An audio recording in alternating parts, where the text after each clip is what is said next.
If they put a lot of men through what they put me through, 5% of men would have literally taken their own lives. Andrew Tate and his brother Tristan have visited a police station. Someone has to save England from itself before I'd ever consider living there. It's a toxic environment. But you are a huge fan of the UK. I'm a huge fan of the UK. So you can't sell me England. Narrative of, again, immigrants coming to the country, stabbing people. So this isn't a race issue. And I can look at the faces of a lot of the people who do the stabbings and certainly the terrorist attacks, and they are brown and they are black people. Guess who stabbed me? Who? A white person. It doesn't matter if they're... Wow, it's interesting though, isn't it? No, not at all. The fact that a white guy stabbed you, I think that's no offense, I think it's a stupid argument. I'm going to be suing people all the time for the rest of my life. You didn't let me finish my sentence. How far do I want to go on this?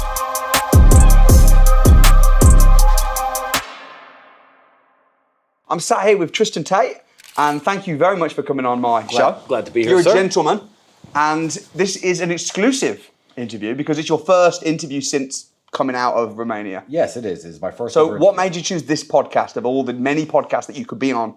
Well, I got asked to do a lot of them when I was in the United States, of course. That's when the podcast requests really come flowing in.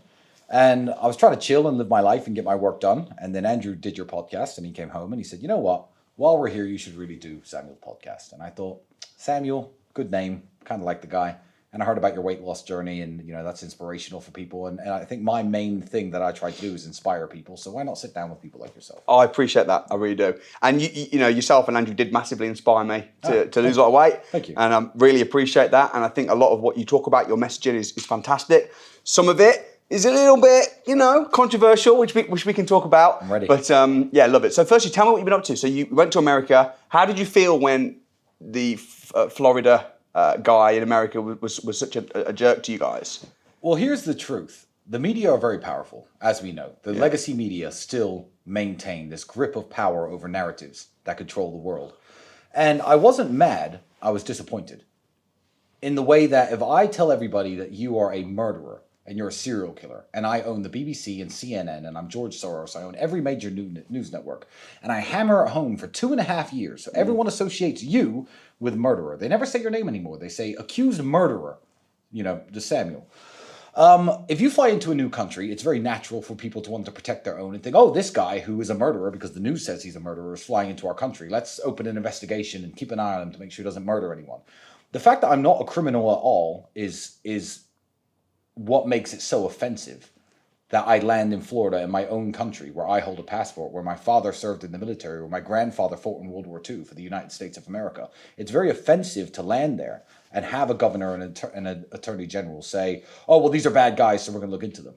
We're bad guys because why? Because a Romanian prosecutor said I'm a bad guy?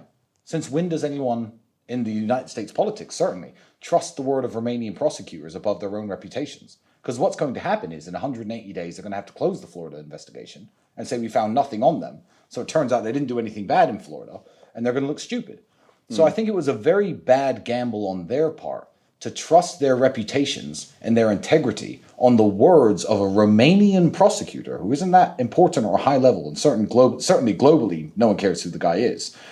It's disappointing is the word. Very One of the things I've noticed about you, and it's the first time we've ever met today in person, which is great, but from certainly what I've seen on the internet, is that you always seem extremely chill. You don't seem to get stressed. I've heard, even Andrew's told me the stories of when you got put in prison and you were very calm. Do you reckon that's just the way you're wired? Or is that a skill that you had to practice? Is that like a resilient mind? Or is it that you just don't care and you're just like, well, whatever, I'm happy to be in prison? I don't know. I always feel there are people in the world that have worse things happen to them. So no matter what bad situation I find myself in, I'm a very reflective person and I'm a very deep thinker. So I think a lot. So there's a fly just landed on my face. It's gone. So I'm a very deep thinker. So I may be stressed and I may be worried and I may be anxious, but I'll never let it show to the outside world because I'm also fully aware that nobody cares about how you feel, especially when you're a man. If you ran around telling everyone, you know, oh, I'm so stressed, I'm so worried, maybe your wife, maybe your mother is going to be like, oh, really, are you okay? But bothering other men with your problems is very stupid. So I internalize my anger and my frustration, I think, more than anybody else. It's not that I don't have it, but yeah, I am very good at appearing, at least on the surface, that I don't give a shit. Yeah. And a lot of the times I don't really give that much of a shit. Yeah, maybe I'm A combination. Yeah, it's a combination. I bet you're very good at poker. I can be, but I get bored easily. So I'm very, very good for the first 15, 20 hands, and I just get bored. And I'm like, Jack 8, that's not bad. All in. You know? Yeah, so yeah. I get bored with poker, and I want to do something else. So Yeah. I end up going all in on stupid hands later on. I've just given away my secret for people who play with me in the future, or maybe you're bluffing. Maybe we that's don't a know. bluff. Maybe you're bluffing. Exactly. We don't know. So in terms of business, then, because a lot of people that watch my channel, they're property investors, they're business owners, they're entrepreneurs. Yes. I mean, I think probably what you're most well known for is, there's the kickboxing and all different things, but it's probably business. You make the money guys. People see you with money and on private jets and stuff like that. So what has been your most lucrative business? I know you've got your casinos, you've had started with your webcams, you've got your Hustlers University and different things. What would you say is the most lucrative business that you've been involved in? Lucrative all depends on where you are at the time. If you're making no money at all and someone gives you a way of making 10 grand a month, that is the most lucrative business that you've ever run, essentially, because you've increased your net worth by infinitesimal amounts. It's incredible. But so as you can literally map out a timeline of my life, and as and when the years have passed, I've always been making more money the next year than the previous year. Yeah. So the most lucrative business I've run in terms of turnover is everything I'm doing now with the online university, university.com and everything else. But that's only because that's where I currently am. I'm not going to take steps back. Yeah. So how much money I've made has pretty much always increased. Besides, the last 2 years, it's fluctuated up and down a little bit for obvious reasons. Yeah. But the most lucrative business I'm in is the business I'm in right now. However, I would say the one that made me my first initial money was sales. I was a salesman. I started off in knocking doors for Anglian Windows, like a lot of young men did in England. I went on then to sell television advertising campaigns back when TV advertising was still something you could sell before the internet really took off. Andrew and a partner, another salesman at the company, went off and branched away and started their own company because the owner was squandering all the money, and I was working for them. And I was bringing in, keep in mind, I'm 19 years old. Back in 17 years ago now, and I was bringing in £5,000 to £8,000 every week in sales. Very good sales.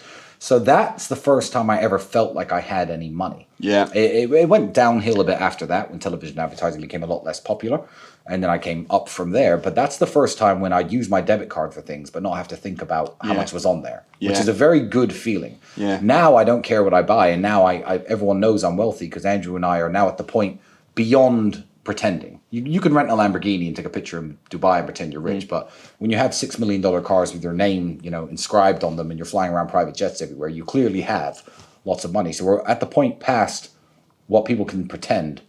And I've never felt richer than when I was maybe 19 or 20 years old, though. Yeah. Never, ever. I had no food in the fridge, and then I went from no food in the fridge to I can rent a nice apartment, $4 or $5 grand a month. I can finance a nice car, a Porsche, BMW M4, things like that. Yeah, I felt very rich. Well, I remember Andrew Tate back in the day saying that if you're worth about 30, 40 million, the difference between your lifestyle and being a multi-billionaire is very, very small. Well, I don't know if you agree with that, or he's changed his mind since now he's worth more. He said that back in the day. I'd say probably 75 to 90 million is probably the number, to be honest. Well, inflation is probably the same story. Yeah, inflation's taken a chunk of everybody's ass, but essentially what he his net worth was probably that at the time, because you always feel like... Yes, but yes. He's like, there's no point being richer than me. But now I've surpassed that the 75 to 90 number, certainly. And the idea behind of what Andrew's saying is, the richest people in the world, the billionaires of the world, fly the same way I fly.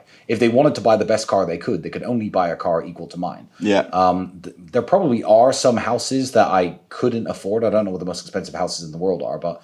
Well, there's ones around here for 150 million. Yeah, I have properties that are very, very expensive. I certainly have more than that worth of property. Yeah. So, I'm glad to hear. How much more money could I spend if I had it? I'm actually, now that I've bought my yacht, I've run out of things to buy. My yacht's ready in 17 months. It's under construction now. Now I've got that.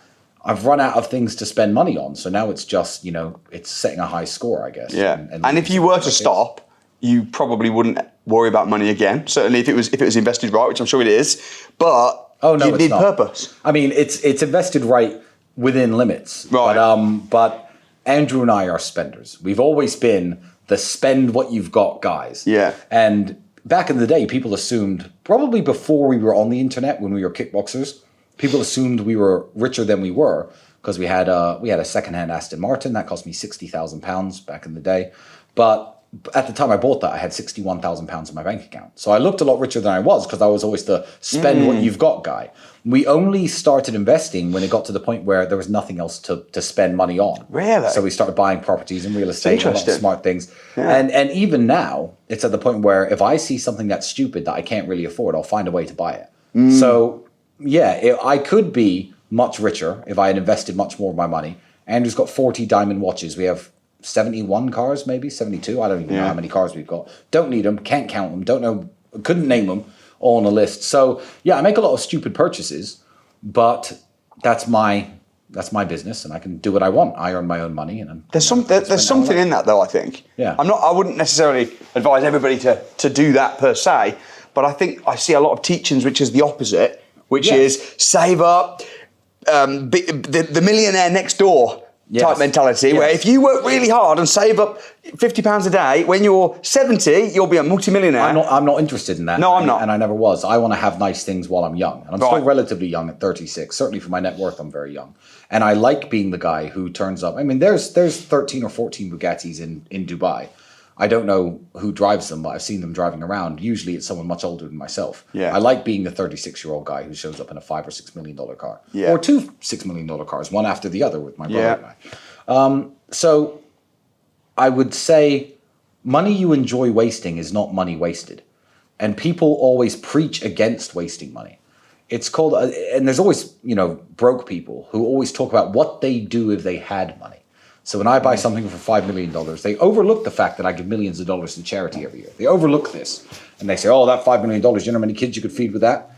I say, well, I know exactly how many kids you can feed with that because I feed kids in Syria and all across Africa all the time. I'm always doing that. So yes, I do know how many kids I can do with that. Who have you helped today? I always joke with them. I say, okay, well, that's a nice pair of trainers you're wearing. That's $300. You could have just bought a pair of shoes for 20 quid. Yeah. What about the homeless kids in your town, in your city? Why don't you give £280 to them? Why are you wearing those shoes? And I'm like, well, that's different. I'm like, no, it's not. It's your money and you could spend it the way you like. And I do like to help people, but I also like to have lots and lots of nice things. Yeah. And, people don't like cars. Some people don't like the stuff that I buy. That's perfectly fine. And that's their prerogative. But these are things I like and I will not be judged for them. Yeah. Well, I think it's an abundance mindset rather than having a poverty mindset. I'll be a millionaire when I'm 70 and I'd never buy a nice car because I could give that to a charity. Well, I can do both. Yeah, exactly. I can be a millionaire when I'm 70 and I'll be a millionaire now. I can drive a nice car and give to charity now. Yes. And I think when you're in sales as well, especially, which is the best business on the planet. It's the best skill to have. It is. But when you're in sales,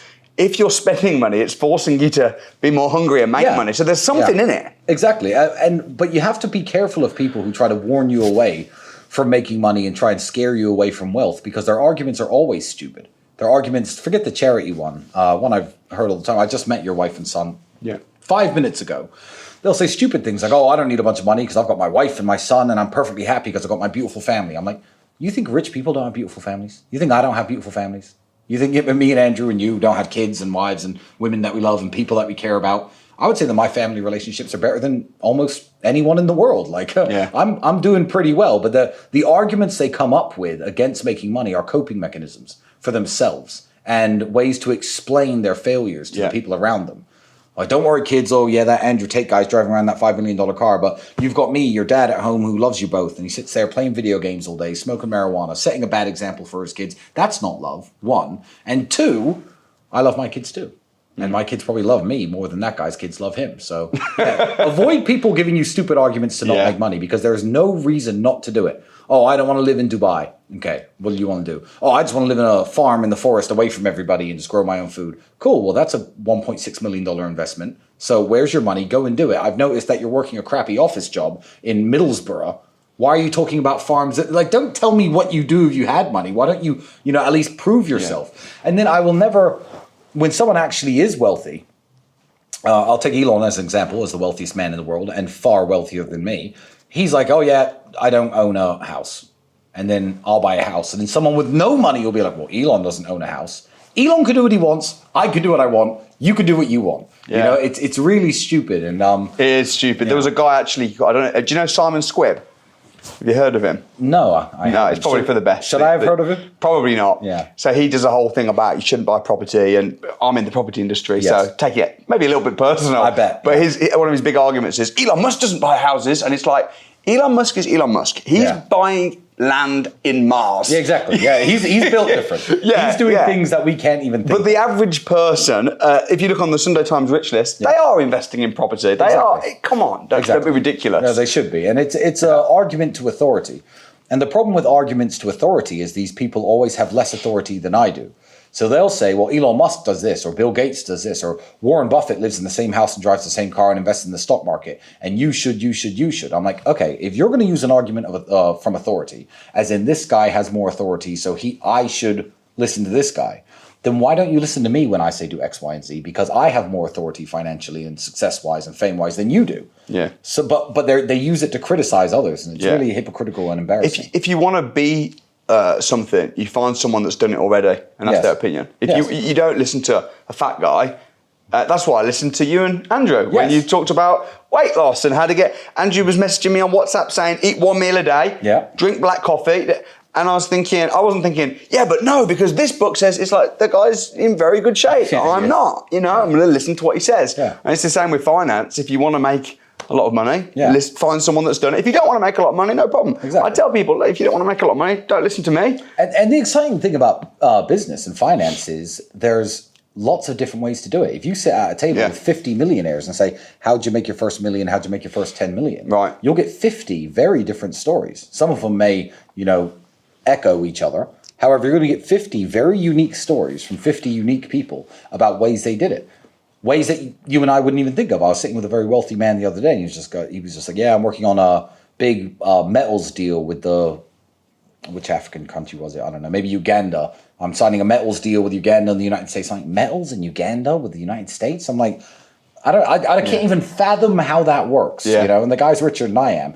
But finance is very interesting because you could do it millions of different ways. And every single rich person has a unique story. You can't just copy and paste somebody. What you have to do is you need to adapt the mindset that we all share, because those 50 people, those hypothetical people I explained sitting around this hypothetical table with their different stories, will all have at least some very similar attributes. Yes. And that's what I've noticed. Yeah. They think in a certain way. Philosophies. Yes, exactly. They don't oversleep. They don't sleep all day till 2 a.m. They don't waste time doing stupid things. You know? So by all means copy the mindset, but then apply it to what you want to do and what you think you'll be good at. You won't spend £1 to come and spend a day with someone for £1 who's made tens and tens of millions of pounds from scratch, then you don't deserve to be rich. So I'm giving you a challenge right now. I am giving a day up of my time, and I'm inviting you to come and spend a full day with me for £1. And if you don't live anywhere near me, because I live in the UK, so I'm going to be doing multiple dates, I'm going to be touring across the UK, you can tune in over Zoom and do the virtual version. So there's absolutely no excuses. I'm going to show you how to make money from scratch, how to invest, how to protect your assets, and ultimately predict what's going to happen in the future, prepare for it, and get cash right now. You need to be making fast cash right now. That's what I'm going to be showing you all day. And guess what? It's not thousands of pounds. It's £1. Just to show you got a tiny bit of skin in the game. SamuelLeeds.com. Get your £1 tickets. Link in bio. There is no excuses. Wherever you are in the world, come or tune in virtually. I'll see you there. Back to the video. I'm very curious to know a little bit about your business structure with Andrew. Sure. Because it looks like you guys very much, you're kind of interlinked. Your business partners, your brothers, you share money, extremely close, which we've seen. Do you have roles and responsibilities within the businesses, or do you just both do similar things? Like what's the organizational structure or the roles and responsibilities of the everyday running of your businesses that you have? Andrew is a lot more technical. Andrew is a lot more the spreadsheets, the staff, the micromanagement. And I'm more if Andrew gives me a big project to be in charge of and says, make sure this happens, then I have to manage, I guess, some of the larger things. But Andrew's role is arguably much more important because, I won't notice certain things. If our payment processor increases our payment processing fees by 0.2% and, tens of thousands of dollars are going missing, he'll notice and I won't notice. So Andrew's the guy who makes sure absolutely nothing goes wrong. I'm somewhat more of a people person. Andrew's, I guess, slightly more introverted. If there's business dinners that last till 2, 3 in the morning, he'll send me. He won't go himself. Yeah. But it's not something I've ever really thought about, and it's not something we've ever mapped out or planned. I think we just both are willing and happy to do what needs to be done. And there's this, I guess the essence of our business relationship is not wanting to disappoint the other brother. You know, I can't just vanish and take a week off. No, he's working. I have to work. You know, when Andrew was on house arrest, I didn't leave the house. I wasn't on house arrest the second time around.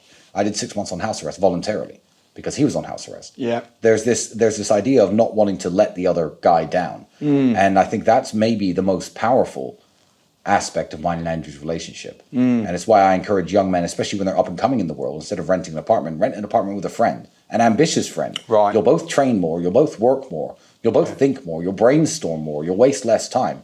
I think the relationship I have with Andrew is the foundation to everything both of us have in our life, and I'm very grateful for it. Who do you think works harder on the business? Andrew, and Andrew would say Andrew, and I can't Really? say I can't say it. Do you get paid the same?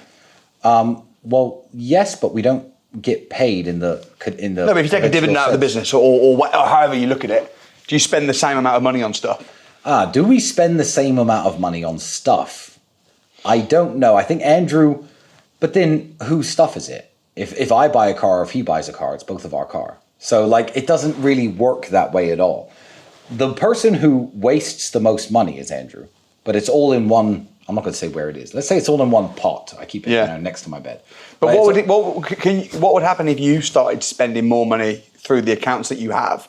Would he go, hey, what the hell? At this point, it wouldn't matter. We have nothing left to buy. We discuss large purchases, and that's it.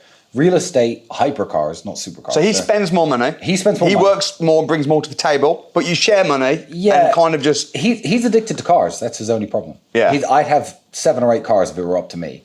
When you were growing though in the earlier days, and you couldn't just buy a yacht, did you have like limits of how much you could take out? Like, would you have been able to just, because if you're sharing money, you've got the business account, and you just said, I want to buy a yacht, but you couldn't really afford it. Maybe you could, and you would you be able to just go, I'm taking that to buy a yacht? No, I mean, it's always been this way, and large purchases have changed from a meal out to a super yacht. Large purchases back in the day were a lot smaller, but we've always discussed large purchases, and besides that, spend what you want. Yeah. And we've never really thought about it too much. I mean, you're asking questions that I've never thought about the answers to. And I can't really... Do you know why though? Because me and my brother are business partners. Yeah. So these are stuff... So you run it that way. No, I haven't said anything. I've been asking questions. I'm guessing. I'm inferring from your questions that one of you spends more than the other. No, actually. But we've talked about it. We've got a setup. It's whereas I kind of sense that you just act and live. But it's worked, We're together 7 days a week, almost 24 hours a day. So Yeah. it's not like... I don't see him and I check the account and there's a bunch of money missing. It's like we go out, we go to a car garage, we buy this, we go to the yacht show, we purchase this. It almost everything is a joint. I think you live together, don't you? Yeah, we do. So that kind of makes it a bit different. If you had your house, he had his house, you had your family in your house, and it might be a little different, maybe. Maybe. So it's very interesting. We'll always live together. Will you? Yeah, forever. That's really interesting. I'm never not going to live with him. I can't. Really? Yeah. What about if he decided that he didn't want to anymore? He wouldn't. Is that an agreement? No, it's not even an agreement. He wouldn't. He would absolutely hate to not live with me. And I'd hate to not live with him. Why though? Is that because you get on or because you're valuable to each other in business? No, it's because there are like, in movies when you have like 2 magical objects and you bring them together and that's where the magic happens. Yeah. Every great idea we've ever had, every, big kick forward we've ever had, it's us 2 sitting around a table smoking cigars, discussing ideas. Yeah. I'm not going to deprive him of that power, and he wouldn't deprive me of that power. Does it upset your girlfriend's wives? Do they sometimes get a bit like, what the heck's this? It doesn't matter. It doesn't matter? It's a non-negotiable. It's just like, does I'm trying to think of an example.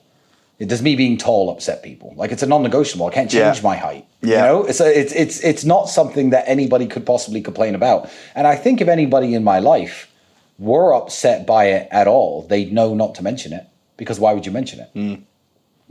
It's like to tell me to stop having brown eyes. It's not Yeah. going to work. It's just part of the package.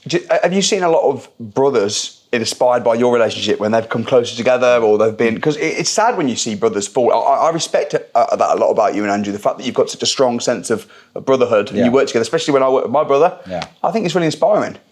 Those are my favorite inspirational stories, when brothers tell me that, you know, they were living states apart in the United States, let's say 3 or 4 states apart, and they didn't talk that much. They spoke on the phone once every month or so, or met at family gatherings, and now they started a business together, or they're working together, or they've, you know, just moved each other's families next to each other, so they're next door neighbors. Yeah. When I hear these stories, and all of these examples I gave are true. I've read them on my DMs.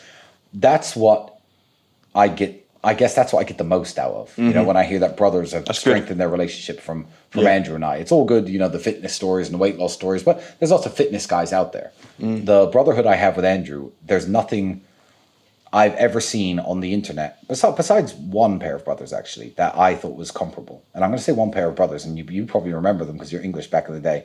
You know, my heart broke when one of the Chuckle brothers died. Yeah. Because he posted this thing on X, and he got almost no views and no likes on it, because, you know, he's really old now and people don't really remember him. He's got a small X account. And I read it and I just thought, I'm so fucking lucky to have Andrew. Because those two were together like their whole lives, every TV show, everything together. But besides me and Andrew, what other brothers are there out there as famous for their relationship as Andrew and I? So yes, there are other fitness guys. Yes, there are other money guys. But that's something that I think is quite unique to us. So when I hear those stories, that's what really makes me happy. How do you feel when you see news articles, even yesterday, when I dropped my podcast with Andrew? Yeah. The BBC dropped their own little video. BBC. Wonderful. Saying Andrew Tate pulled a gun on a woman's face, allegedly. Allegedly. So, you know, it's like, how long are they going to keep this up? First, First, we're misogynists. Then, for misogyny, homophobia, and racism, they tie into one big package. So when Andrew and I first started coming about, they said we're misogynistic, homophobic, and racist, because they found a clip of me and my friends making racist jokes to each other, which all good friends do. And they dropped the racist very quickly because they had no idea that my father was a black man. So they were like, okay, well, he's not racist. Let's get rid of that. He's a misogynist. That's what it started as. Andrew Tate's a misogynist. Then the criminal accusations came. Andrew Tate's a human trafficker. Okay, well, I'm a human trafficker. Interesting. That was thrown out, by the way, in December 19th of last year. I'm going to make this clear because I say it on every podcast, and no one covers it. The news didn't cover this.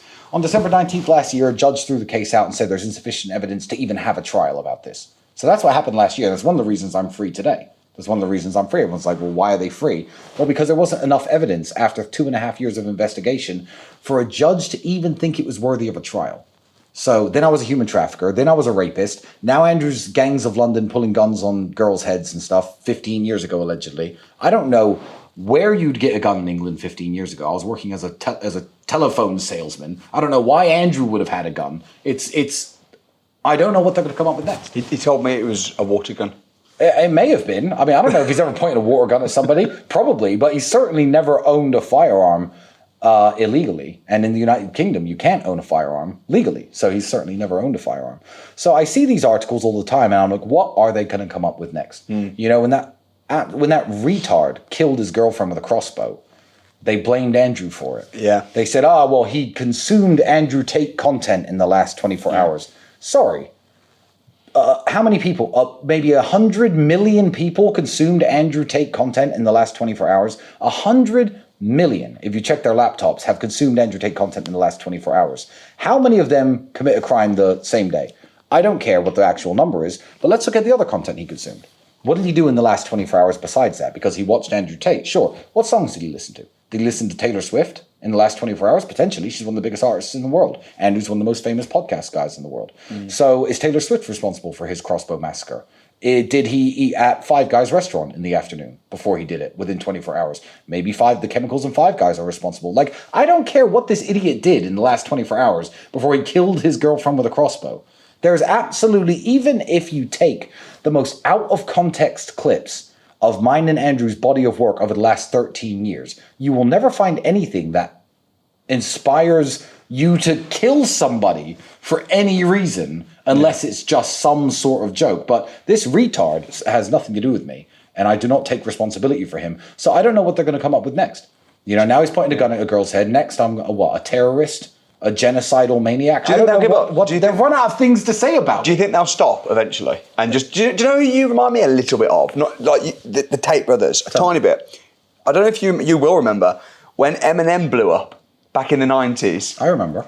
And it was like, he was saying offensive stuff, and he was a bit of, and all the parents were saying, don't listen to him, don't listen to him. Yeah. But then after a while, people realised, actually, he's not a criminal. He's just joking. Yeah. And a lot of what he says, he's just kind of joking. And now he's just seen as a bit of a legend. And could it go that way? Could people realise that a lot of the stuff mainly Andrew, to be honest, but a lot of the stuff that you together have said, some of it's joking. Yes. Said in humour. Yeah. And then over time, it's like, oh yeah, they're not actually criminals. They're not actually human traffickers. And people just accept that you're just, you know. They're still trying now. The fact that the case being thrown out in December as not fit to go to trial should have been national news. But the fact that it wasn't means they're still trying to slander our reputation. And now this gun story's come out. Yeah. I think my video got more views than the BBC video. Of course, no one cares about the BBC anymore. They've lost all credibility. But it's at the point where this is the way it has to happen, because I don't care who launches a criminal case on me. Dubai can launch a criminal case on me tomorrow and say, oh, well, he's in my country. I heard he was a human trafficker. Let's investigate the guy. That's going to go nowhere. It's all going to go nowhere. Romania had the best chance of, I guess, trying to make it look like I was a criminal because I'd lived there for 11 years or 10 years, probably 9 by the time I was arrested. So they had my entire 9-year life. Every message I've ever sent, every text message I've ever sent, every email I've ever sent, every girl I've ever dated, every girl who worked at my old webcam studio. They interviewed all them, and they were really trying to prove I was a human trafficker somehow, and they completely failed. So I'm like, okay, well, I don't care which country tries next. I was in Florida. I wouldn't even talk to girls who were talking to me in clubs. Oh, hi, you're Tristan Tate. Here's my number. No, thanks. Yeah. Not interested. So I don't know what Florida's going to come up with. I don't care if New York, California, Japan, China, Dubai, the Central African Republic. I don't care who comes up with, we need to investigate the Tate brothers. The Romanians tried their absolute hardest and failed because I'm not a criminal. And they had the help of the Democratic Party of the United States. They had help of the FBI. They had the help of Anthony Blinken. They had the help of the UK Foreign Office, all trying to pin something on me to prove I was a criminal, and they couldn't. So eventually, all these criminal cases are going to go away. They have to go away because I've never committed a crime, and they can only drag them out for so long. And now that I'm free and I'm making money again, they can't bankrupt me, they can't make me shut up, they can't get what they want out of me. Yeah. So it is going to be a hero's arc journey of, you know, everyone saying I'm some sort of villain.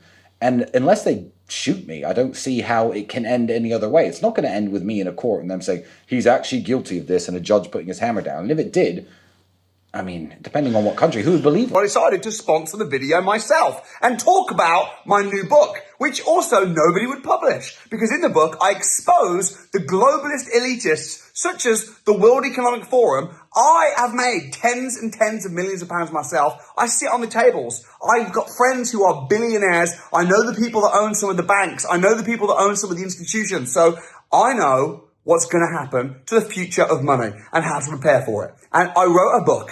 Nobody would publish the book. I published it myself, and it's called The Future of Money. You need to read this book. It will blow your mind. It will set you free, and ultimately, it will mean that you can predict what's going to happen so you know how to act now, how to build a business from scratch, how to buy properties, how to protect your assets, owning real assets, not fake assets. This entire book that I wrote myself, you can get right now. Because you're watching this interview with Andrew Tate, I'm going to give it you as a gift completely for free. Click the link in the description. You can download it. I'll email it to you as an instant PDF, and it's completely for free. Do it now before it's too late. Offer will expire. Do it now. Back to the video. Thing is, though, there's a lot of comedians and rappers and also all kinds of famous people that say things in jest. Yes. Like if you look at Jimmy Carr, yes, who's a very funny comedian. He's made more rape jokes than I have. Right. He makes paedophilia jokes. Yeah. I mean, exactly. I'm quite thick-skinned, but I sometimes squirm watching him. I'm a bit like, oh, that's just distasteful, you know. As funny as he is, I do respect Jimmy certainly as a comedian. But then for some reason, when people rap about things, you got 50 Cent saying stuff, you got it's all fine. Even though, like 50 Cent, when he says he got shot 2 weeks later, I got admitting he got shot down. to murder, and people just go, it's just a song. Jimmy Carr, it's just a comedy show. Yeah. But for some reason, Tate's speech, everything we say is serious. It is. You have to take it as gospel. But why is that? We mean everything Why? we say. Why? No, it's because they want to attack us, and the media want to slander us and tell us that we're bad guys. Because Could you just change your profile to Tristan Tate, comedian? Now you're a comedian. check my ex profile right now? What does it say? What does it say? Check the bio. What does it say? I want to look at it. So, Tate the Talisman on X. Check what it says. Oh, I've already thought of this idea. You think I haven't thought of that? I'm a chess player. I think strategically. Go on it.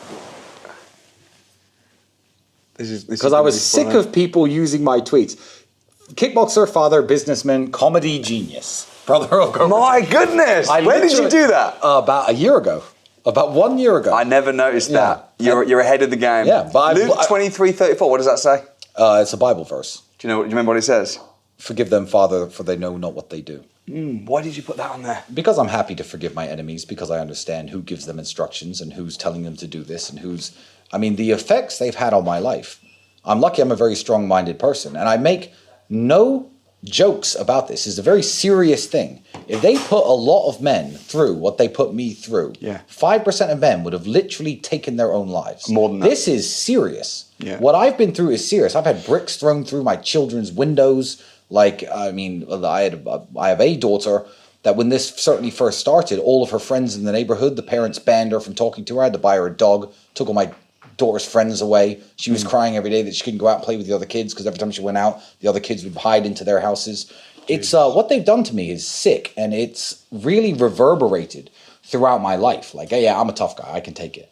But, when it starts affecting your kids, my mother had a heart attack a week after the BBC were hammering on her window trying to get her out to come and make comments. A week later, she had a heart attack and almost died. And I was in Romania. She had to have life-saving stent graft surgery. The effects that this has had on my life have been brutal, but I put that there to remind myself not to harbor hate for my persecutors, because what they want to do is to turn me into a hateful person.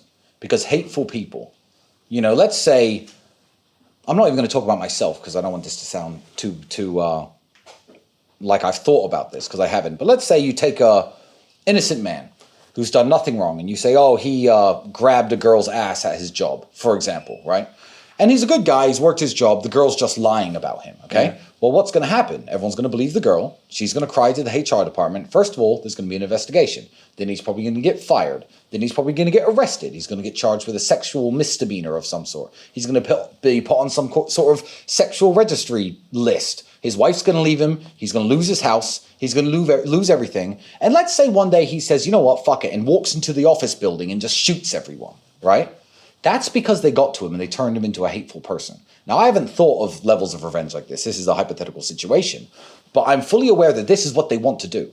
Because the moment that guy shoots up the office building, they're like, oh, yeah, he was a molesting, sexual abusing psychopath. And look, he shot up his office building. When really he was just a good guy who was pushed to the edge. So I will not let them push me to the edge. So I have that Bible verse in my bio. So every time I open my phone and every time I open X, I'm reminded of it. And I think, you know what? Let these people do what they're doing and let them write words on their little bits of paper and file them around and stamp them unknowingly, trying to ruin my life and causing situations where my kids get death threats and people are making pornography images with my daughter's face, photoshopped onto it. She's 3, by the way, and emailing it around to everyone I know. I'm just disgusting. Like, yeah, but this is all coming from the fact that people are in their offices doing bits of paper thinking, oh, maybe I'll get a promotion if I can find that this guy's a criminal.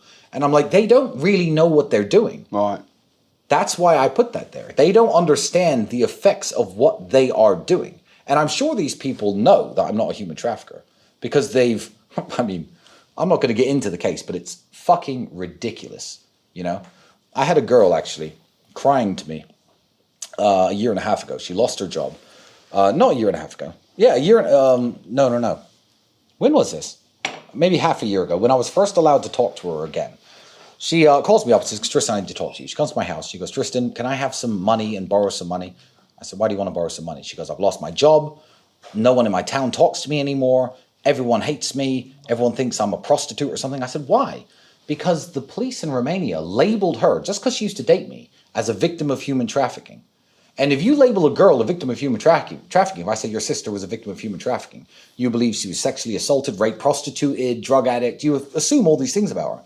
The girls who are named as victims in my file, their lives have been ruined. Not by me, by the authorities trying to prove I'm a bad guy. I took a holiday to Spain with this girl. That was why they put her on the list of victims. And she was speaking to me, and she still does to this day, saying these people have ruined my life and my reputation. They've completely destroyed my life.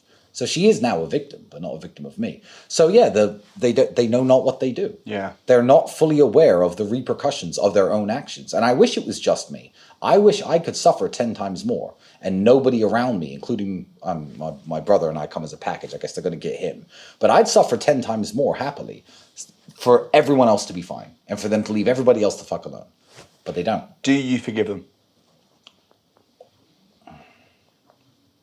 Most of them, but just because I forgive them doesn't mean that they won't pay for what they've done. Right. That's justice. There's a difference between justice and revenge. Exactly. So you're suing people right now, right? You're suing the BBC. I'm suing a lot of people for a lot of reasons. Are you suing the BBC? I will be suing the BBC. Do you think you'll win? I think they'll settle. I think they'll have to settle with me because the amount of... It's not about what they've said and what they haven't said, because I did get arrested, they covered the story. I did get accused of X, Y, and Z, and they covered the story. What the BBC did, which was abusive, is every 24 to 48 hours for 2.5 years, posting stories about me, trying to link things to me, and trying to say I'm a criminal every single day for 2.5 years' time. That is overreach. There's no need to be covering this story. My case has been thrown out. The BBC now, they write my name. They'll say accused human trafficker, even today. So it's true. Yes, but they're a arm of the British government. They're funded by the British taxpayer. And what they've done to me, a British citizen, by saying this all the time, you could just let me win my case, which I did. Well, almost. It was thrown out. Yeah, well, it was thrown out. The Romanian system's complicated. It's still now ongoing because they can investigate it some more, but there's nothing else to even put on their stupid bits of paper. But essentially, the BBC are, Hugh Edwards worked for the BBC, and he is a pedophile, and he was buying child porn. And buying child porn doesn't sound that bad. I don't call it buying child porn. I call it facilitating child rape. Because if somebody is purchasing images, Class A images of children being raped, they're creating a demand for the market, which is leading to the direct sexual assault of children, which is sickening, and it's wrong. So you're not buying child porn. These children are not porn actors or porn stars getting paid for their content. Children are being raped, and Hugh Edwards was using, funnily enough, our money as UK taxpayers, because he works for the BBC, to fund his disgusting habit, and he got a suspended sentence, 0 jail time. I'll actually show you something. In my phone, under favorites in my photographs, I have this. Because the BBC love to come and talk to me. The BBC love to come up to me and ask me stupid questions about, hey, Tristan, are you a criminal? You're a criminal. And I go into favorites. And every time the BBC come up to me, the last time I did this, and now they don't approach me anymore, and they didn't air the story, I said, hey, take a look at this image. You're going to have to blur it out. I said, take a look at this image. Take a look at this image. You work for the BBC, right? They're like, why are you showing me that? I said, well, my name is Tristan Tate, and I'm here investigating the rape of children in the United Kingdom, and it was a colleague of yours who was doing it. Do you know this man? Yeah. And I start questioning them about their company's sexual crimes. I'm like, do you know this man? This image was sent to a boy who was 15 years of age on Snapchat. And I start interviewing them about sexual crimes. Yeah. So then the BBC, when I got them that way, the BBC didn't cover the story, didn't put it on TV, and the reporter ran away. I was like, what are you running for, bro? I thought we were here to talk about sexual crimes. No? Yeah. Oh, but it's your colleague. The exact same guy who, when I got arrested, was on the news saying I was some sort of bad dude and a danger to young men. They're very clever, though, the BBC, because they'll say things that are factually true. Yes. Like, for instance, if I said, Tristan Tate punched me in the stomach, I've accused you of doing it. Yes. Now you've been accused of punching me in the stomach. It's true. So they say accused, but punch it. Yeah, but that's just one example. Or they'll say... But the amount they cover the story is the abuse. Yes. The 2.5 years of harping on about it every single day to tarnish my image is the abuse, which I can sue them for. Because harassment, isn't it? Because Hugh Edwards, they covered that story. The BBC covered that story, I think, for like 10 minutes of airtime. Right. And they never mentioned it again. That guy is walking free. How do we stop this, then? What's the solution? Because I think a big part of the solution is people just learning how to think. And if I see a story and it says the word alleged in it, or if it says so-called or according to one man, this happened. Who's the man? Like, I'm just. I've lost faith in people. I've completely lost faith in the general public and people. partly because of what's happened to me, but I see how, okay, you sit in front of the news every day, all right? And I've been sitting in front of the news every day for a very, very long time. I remember Saddam Hussein's got weapons of mass destruction. We need to invade Iraq. Well, a million Iraqis died. How many English and American service people died for no reason? There were no weapons of mass destruction. They just stole all of his gold. Libya's run by a corrupt dictator, Muammar Gaddafi. You have to get rid of him. Turns out he wasn't a bad guy. Oh, COVID. There's a deadly virus that's going to kill everybody. You have to be locked in your houses. Well, it turns out that was crap. But there was a safe, effective vaccine for it. Well, it turns out that was crap. Oh, well, the Ukraine war, Putin's just a psycho, invaded Ukraine for no reason. Now people are waking up and being like, that was crap. And I've been watching the news for years, watching everything they've ever said turn to shit. Literally in front of me. Like, everything they've ever told me is a lie. And everything they've ever told you at home is a lie. And then one day, the news is like, well, Andrew Tate and his brother are human traffickers. And you're like, oh, yeah, well, that one's true. Well, then you're a dumbass. And I've lost faith in you. I've lost faith in the general public, and people will not get smarter. A person is smart, but people are dumb.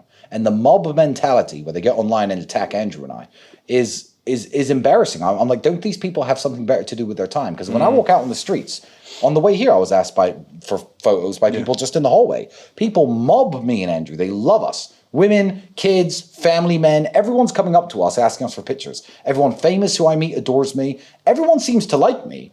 This impression that Andrew and I are hated somehow is whipped up and manufactured by the media. That's what it is, because I've never had a negative interaction with anybody in my life. Yeah. Everybody seems to like me. Everyone wants to shake my hand, take a picture. There will be fathers with kids who will put their kids next to me and take their picture. What kind of father would do that if he believed that I was some sort of criminal? I think everyone knows it's stupid, but the media is very, very powerful. Yeah.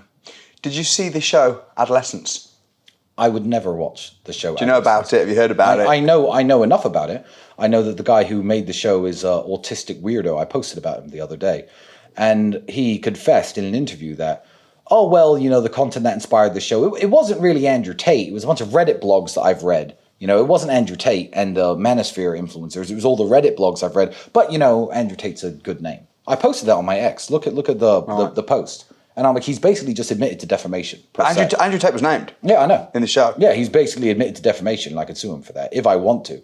But yeah, he's a weird-looking autistic weirdo, and I think that somebody needs to check his hard drives, because the entire basis of the show, there's something that I hate. It's called incel culture, which is not what Andrew and I stand for at all. I don't know if you know what incel culture is. I know what it is. It's men who've I've not heard of it until Adolescence. It's men who've completely given up on women, who hate women, who can't stand women. The school shooters of the world are incels, a lot of them. And incel culture is blaming everyone else for your mistakes, which you watch Andrew and I, is the opposite of what Andrew and I preach.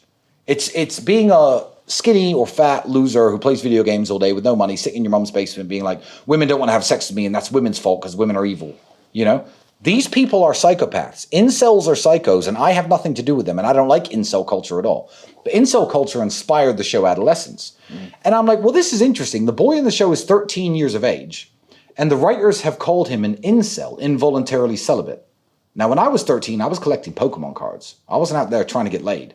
So this guy who's sexualizing these youngsters, this writer who's sexualized these 13-year-olds as being aggressive young men because women don't like them and they can't get laid, I'm like, can someone check this guy's hard drives? Can someone please, investigate this guy? In what universe could a 13-year-old even be an incel anyway?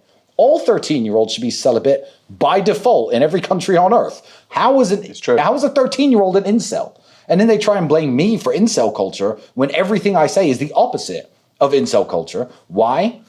Because you're asking me about it right now. They said Andrew Tate, so it gets covered in the news, so that I replied to it, so it gets comments on, and so they make more money. And I'm going to be helping myself to some of that money when we sue those motherfuckers, because it's completely inappropriate to just say my name. I mean, we're also not terrorists, for example, to run a show about sleeper cell terrorists in the UK and say they were inspired by Andrew Tate. That would just be, I could definitely sue them. You're telling me I can't sue this guy?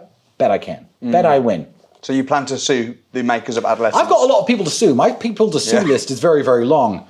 And, I've got probably, a good 10, 15 more years of this. I'm going to be suing people all the time for the rest of my life. Even if it just bankrupts them and I don't even win any money, it'll just be funny. It's very difficult, very expensive. Not necessarily a problem for you, but to sue people for defamation. And I've done it, and I've taken people to court, and I've press charges against people, and we've won cases, and people have got criminal records and stuff over it. But it's an extremely laborious and expensive can be process to do that. Yeah, but it's going to be funny. I'll enjoy it. It's worth it. Yeah, working out is laborious, but I enjoy the results. Yeah. So it's just another thing that I think I have to do. Do you think you're better at sales or marketing? Sales. Really? I think sales is my strength. Andrew's the marketing genius. Interesting. Yeah.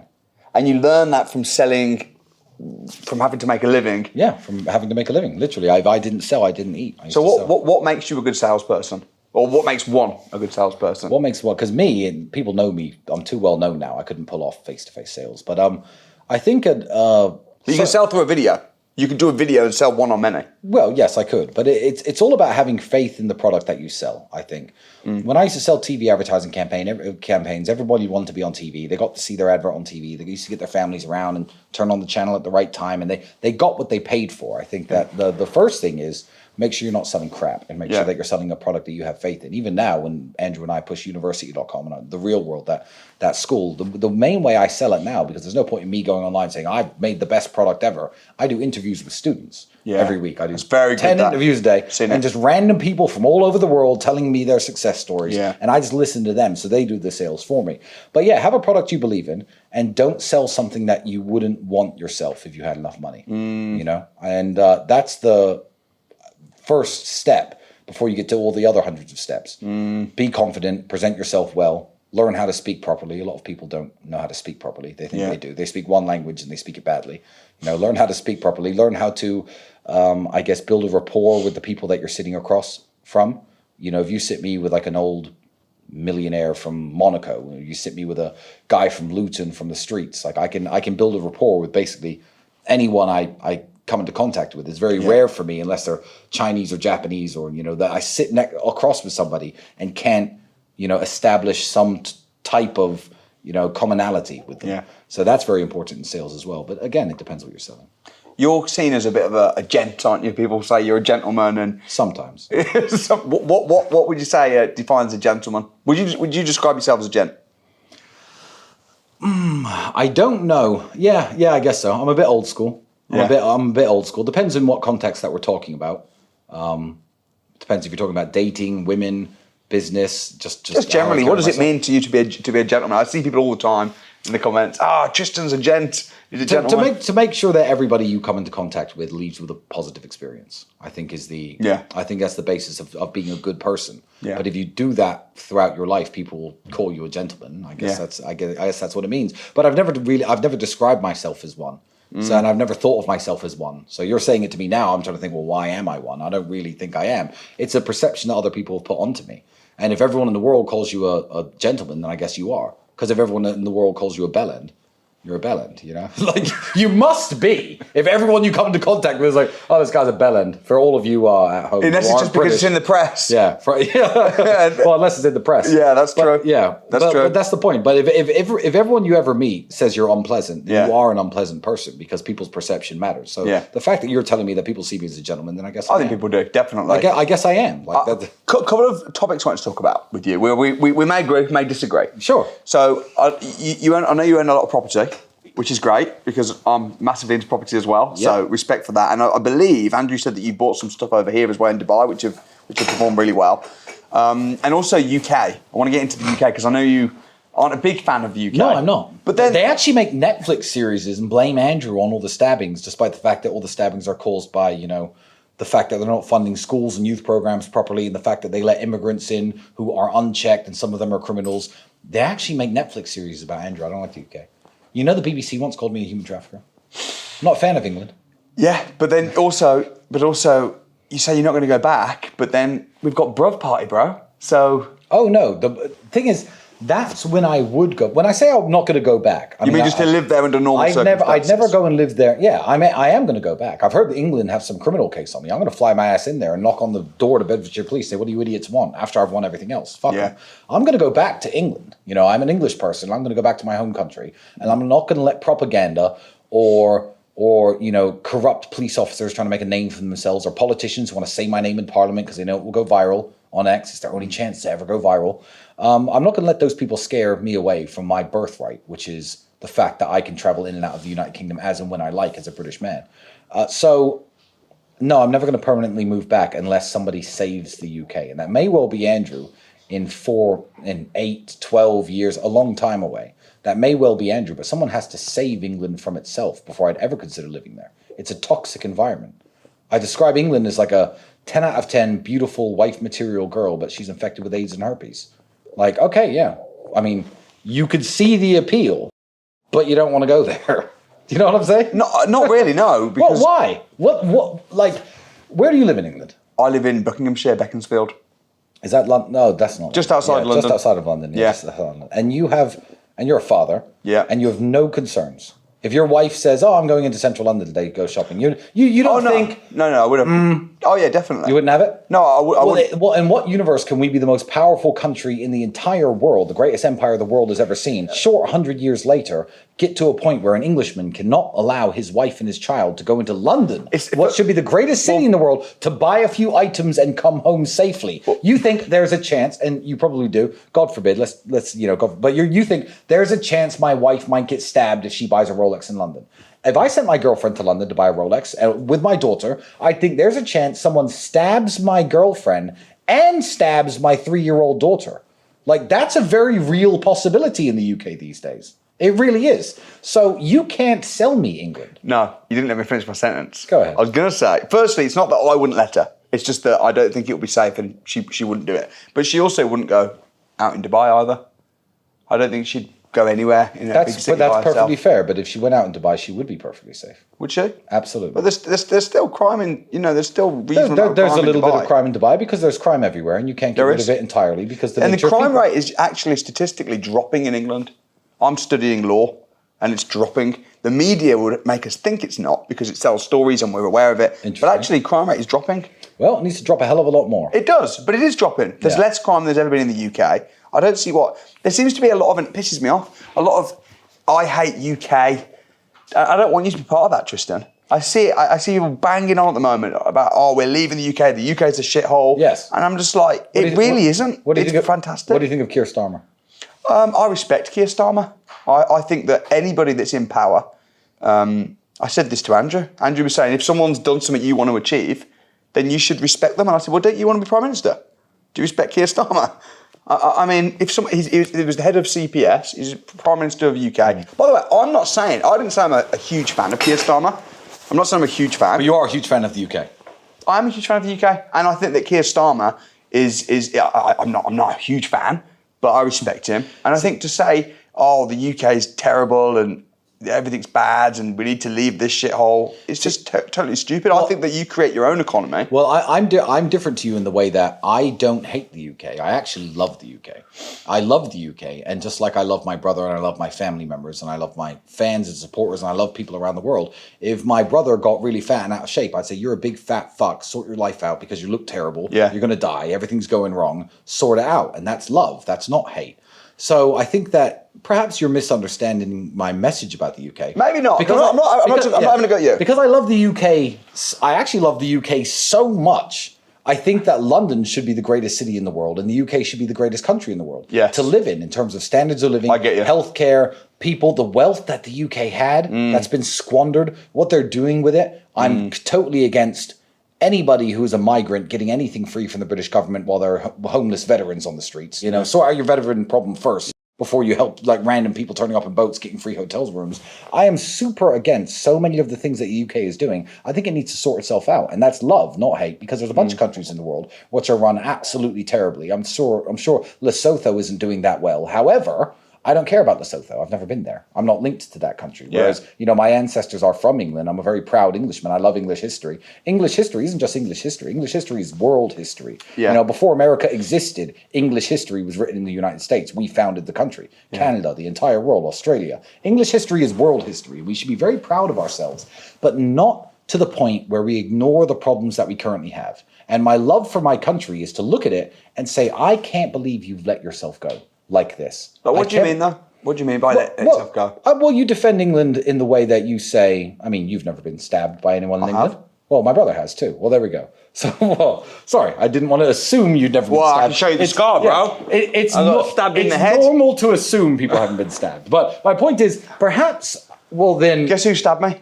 Who? A white person. It doesn't matter if they're... Wow, it's interesting though, isn't it? Because No, not at all. Because the narrative of, again, immigrants coming to the country, stabbing people, it's not true, is it? Well, a lot of the people who are committing... And remember, I'm a mixed race person. Oh, yeah, no, bro, I get it. So this isn't a it. race issue, but again, I can look at the United Kingdom and I can look at the faces of a lot of the people who do the stabbings and certainly the terrorist attacks, and they are brown and they are black people. They are, in a lot of cases. And the fact that a white person stabs somebody does not take that away. Every single country has homegrown criminals. Let me give you an example. There are certain immigrant groups in the United Kingdom that commit more crime than others, okay? Some of them are white, some of them are brown, some of them are black. Whites, Romanians commit a lot of crime. Yeah. I live in Romania, I have Romanian children, so I'm going to speak about Romania specifically just because I don't want to offend anybody, and I don't know where anyone else here is from. Romanians go to the United Kingdom and they commit a lot of crime. They do. They do a lot of the pickpocketing, a lot of the scams. Romanians go there and commit a lot of crime. Now, they're white, okay? It does not help the problem when I say, well, here's a British guy and he scams too. That doesn't help anything at all. That does not fix the problem, the fact that the Romanians are overwhelmingly committing more crime than English people in the United Kingdom. In fact, I think it's, no offense, sir, a very stupid argument because every single country has criminals. Every single country has its natives who commit crime. And you know how you stop that? You don't. You can't. You cannot stop natives from committing crime. You have to have a good justice system and put these people in jail. But if Romanians are overwhelmingly committing scams, me walking around pointing out the white guy who scammed people, who's from Birmingham, does not help the situation. Whereas if you said, you know what, no more Romanians can come into the UK, that would fix a lot of England's pickpocketing problem. It would. And me pointing at British people who pickpocket doesn't help that. So I'm all for the Romanians, and look, keep in mind, I've lived there for 10 years. My children themselves are Romanian. So if Romanians are overwhelmingly committing crimes in London and they're arrested at a higher percentage of for pickpocketing than English people, I feel like you should say, you know what, no, Romania. No, you're not allowed to come here anymore. If you've got a good job and you're paying taxes and you're a nurse, you could stay. Everyone else, you're on benefits, get out. No free housing, no free hotels, no benefits. Why should you get benefits? Sorry, I pay taxes in England my whole life. If I fall on hard times, that's what the benefit system is for. For me, the Englishman who paid his taxes into the system to go to England and say, I'm on hard times, can me and my kids have some money? Good. It's the welfare system. It's the safety net. It's not for anybody else who just turns up from Romania or Africa or Asia or anywhere else in the world to just be like, oh, I'm here now. Can I have some benefits? Benefits for what? What have you done to earn any of this? What have you put into the pot? You know, and I think England is the fact that a white guy stabbed you. I think that's no offense. I think it's a stupid argument because blacks and browns stab a lot more than white people in England. Certainly, is that true? Though? Certainly, as a proportion of their racial statistics, they do. It's a lot of young Jamaicans, a lot of young Africans. They may be British. They may be born there. Maybe their parents were immigrants. But it's a lot of... And I know... But let me say why I said that. I know people who are in jail for stabbing people, and they're black guys who went to school. Let me tell you why I said a white person stabbed me, though, because I don't know if you got why I said that. No, I don't know why you said that. Yeah, well, let me explain. And it's good to have this conversation. Yeah, it is good. It's very healthy. Yeah, it is good. What slightly irritates me, and I'd love to get your opinion on it, is when people act like, oh, these immigrants coming into England, making it terrible. It irritates me, and I'm actually a fan of people coming into the country. Number one, it's very difficult to come into England. My wife is an immigrant, and it's not like, oh, they'll just let anybody in and you can come and take benefits. I know a lot of immigrants firsthand that have come in. It's very difficult, and they have to be earning so much a year. I've got a friend who just came in, and he had to be earning £38,000 a year. He had to give money up front to the NHS. Yeah, it's very difficult. It's very strict. Illegal immigrants, of course. Everybody. There we go. I was going to say, it's very difficult to come in legally. Yeah. So to come in legally, it's very difficult. And I think that a lot of people that I know personally who are doing really well, adding value to the economy, setting up businesses, they're immigrants. And this narrative of people are coming in. Also, you know, people say, oh, the Polish people that can barely speak English, they're taking our jobs. I'm like, if Polish people that can barely speak English are coming here taking your jobs, then you're shit. Get better. Yeah. Do better. I agree with you there. I do agree with you there. I am all for because I know Andrew and I have preached a lot about illegal immigration, and it's always illegal immigration, by the way. I've never. I don't think anybody. I don't think anyone could argue with you on that. That's bad. Because by the way, you can research me all you like. I've never criticized legal immigration ever, because I myself am a legal immigrant. Right. To Romania, to Dubai. I have residences in other countries. I myself am a legal immigrant. Yeah. I don't ask for a handout. I don't show up at the country with my hands out asking for food or housing. I pay my own way. I pay my taxes, and I'm a legal immigrant. I've never once criticized legal immigration. Illegal immigration to me is the problem, and also this idea that how far do I want to go on this? How much do I want to talk about immigration? This is a very interesting argument. I don't like the idea of immigration, legal or otherwise, washing out the culture of any country. Now, I'm talking about England specifically, British culture. You mean white people? Yes, well, English people are white people. British people are white people. And as a half black man, if I, it's not about white or black. You can be a British citizen. Certainly. My friends who are just downstairs right now, Nigel and Marcel, good friends of mine, their parents came across from Jamaica. They are British by passport, etc. But British people are white people. They're white people from England, because Chinese people are Chinese people from China, and Nigerian people are Nigerians from Nigeria. That's the way that the world works, and different people, developed in their own countries, and that's what they look like. I don't mean white people necessarily, because lots of my friends, like the two I just mentioned, are very British. I mean British culture. I mean the way we speak. I mean the way that we dress. I mean having Union flags hanging in the streets. I mean double-decker buses. I mean going to the pub on a Sunday. The fact that this is eroded by legal immigration upsets me too, because I don't think a lot of other countries in the world would stand for it. And Romania certainly would not stand for it. It really upsets Romanians, and Romanians are very anti-immigration. And I always try to... I don't know if you've ever noticed this. I always try to bring arguments personally to myself, so I'm never attacking anybody else. So my friend, Marcel, his parents were Jamaican, and they moved to England. And I was like, Marcel, are you British or Jamaican? He goes, I don't know. I said, I mean, you're a British citizen, and you speak English and whatever, but you're not as British as the white British people. And as a mixed race person, this is where my argument came from. Hear me out, because I know this offends a lot of people, and I don't want to get your podcast in trouble. So like with every other argument, I bring it home to myself so I can make my point, and then we can apply it elsewhere, because I don't want to talk about anybody else. I have a daughter who was born in Romania. Yes, her mother is English. Yeah. I'm English and American. Now, that daughter of mine who was born in Romania, is she a Romanian? If she was born in Romania, I don't know what the rules are in Romania. No. Yeah, but here's the thing: is it just laws and rules that make somebody a citizen? Because technically, if you fly to the United States right now, pregnant, 9 months pregnant, and you're Chinese with your Chinese wife, and you land there and give birth to the baby, technically that baby's American on paper. No. I'm not asking about laws. I'm not asking about rules. I'm not asking about what the law in Romania is. I'm asking, is my daughter a Romanian to you? Would you consider her a Romanian? She was born in Romania. She was born in Romania. Parents. Did she grow up in Romania, or did she move straight back to England? No. She's living. Well, she was living in Romania for a very long time. I think if she was born there and was raised there, she's Romanian. Yeah, I disagree. And I'm talking about my own kids, so I don't offend anyone else. I completely disagree. If you understand Romanian history very well, like I do, and you understand everything that country went through, the struggle that people went through to put food on the plates of their kids to raise the next generation. They got their asses kicked at Stalingrad in World War II, famously, with Zhukov's Operation Uranus. They fought against the Roman army. Emperor Trajan conquered the country, wiped out the Dacian population.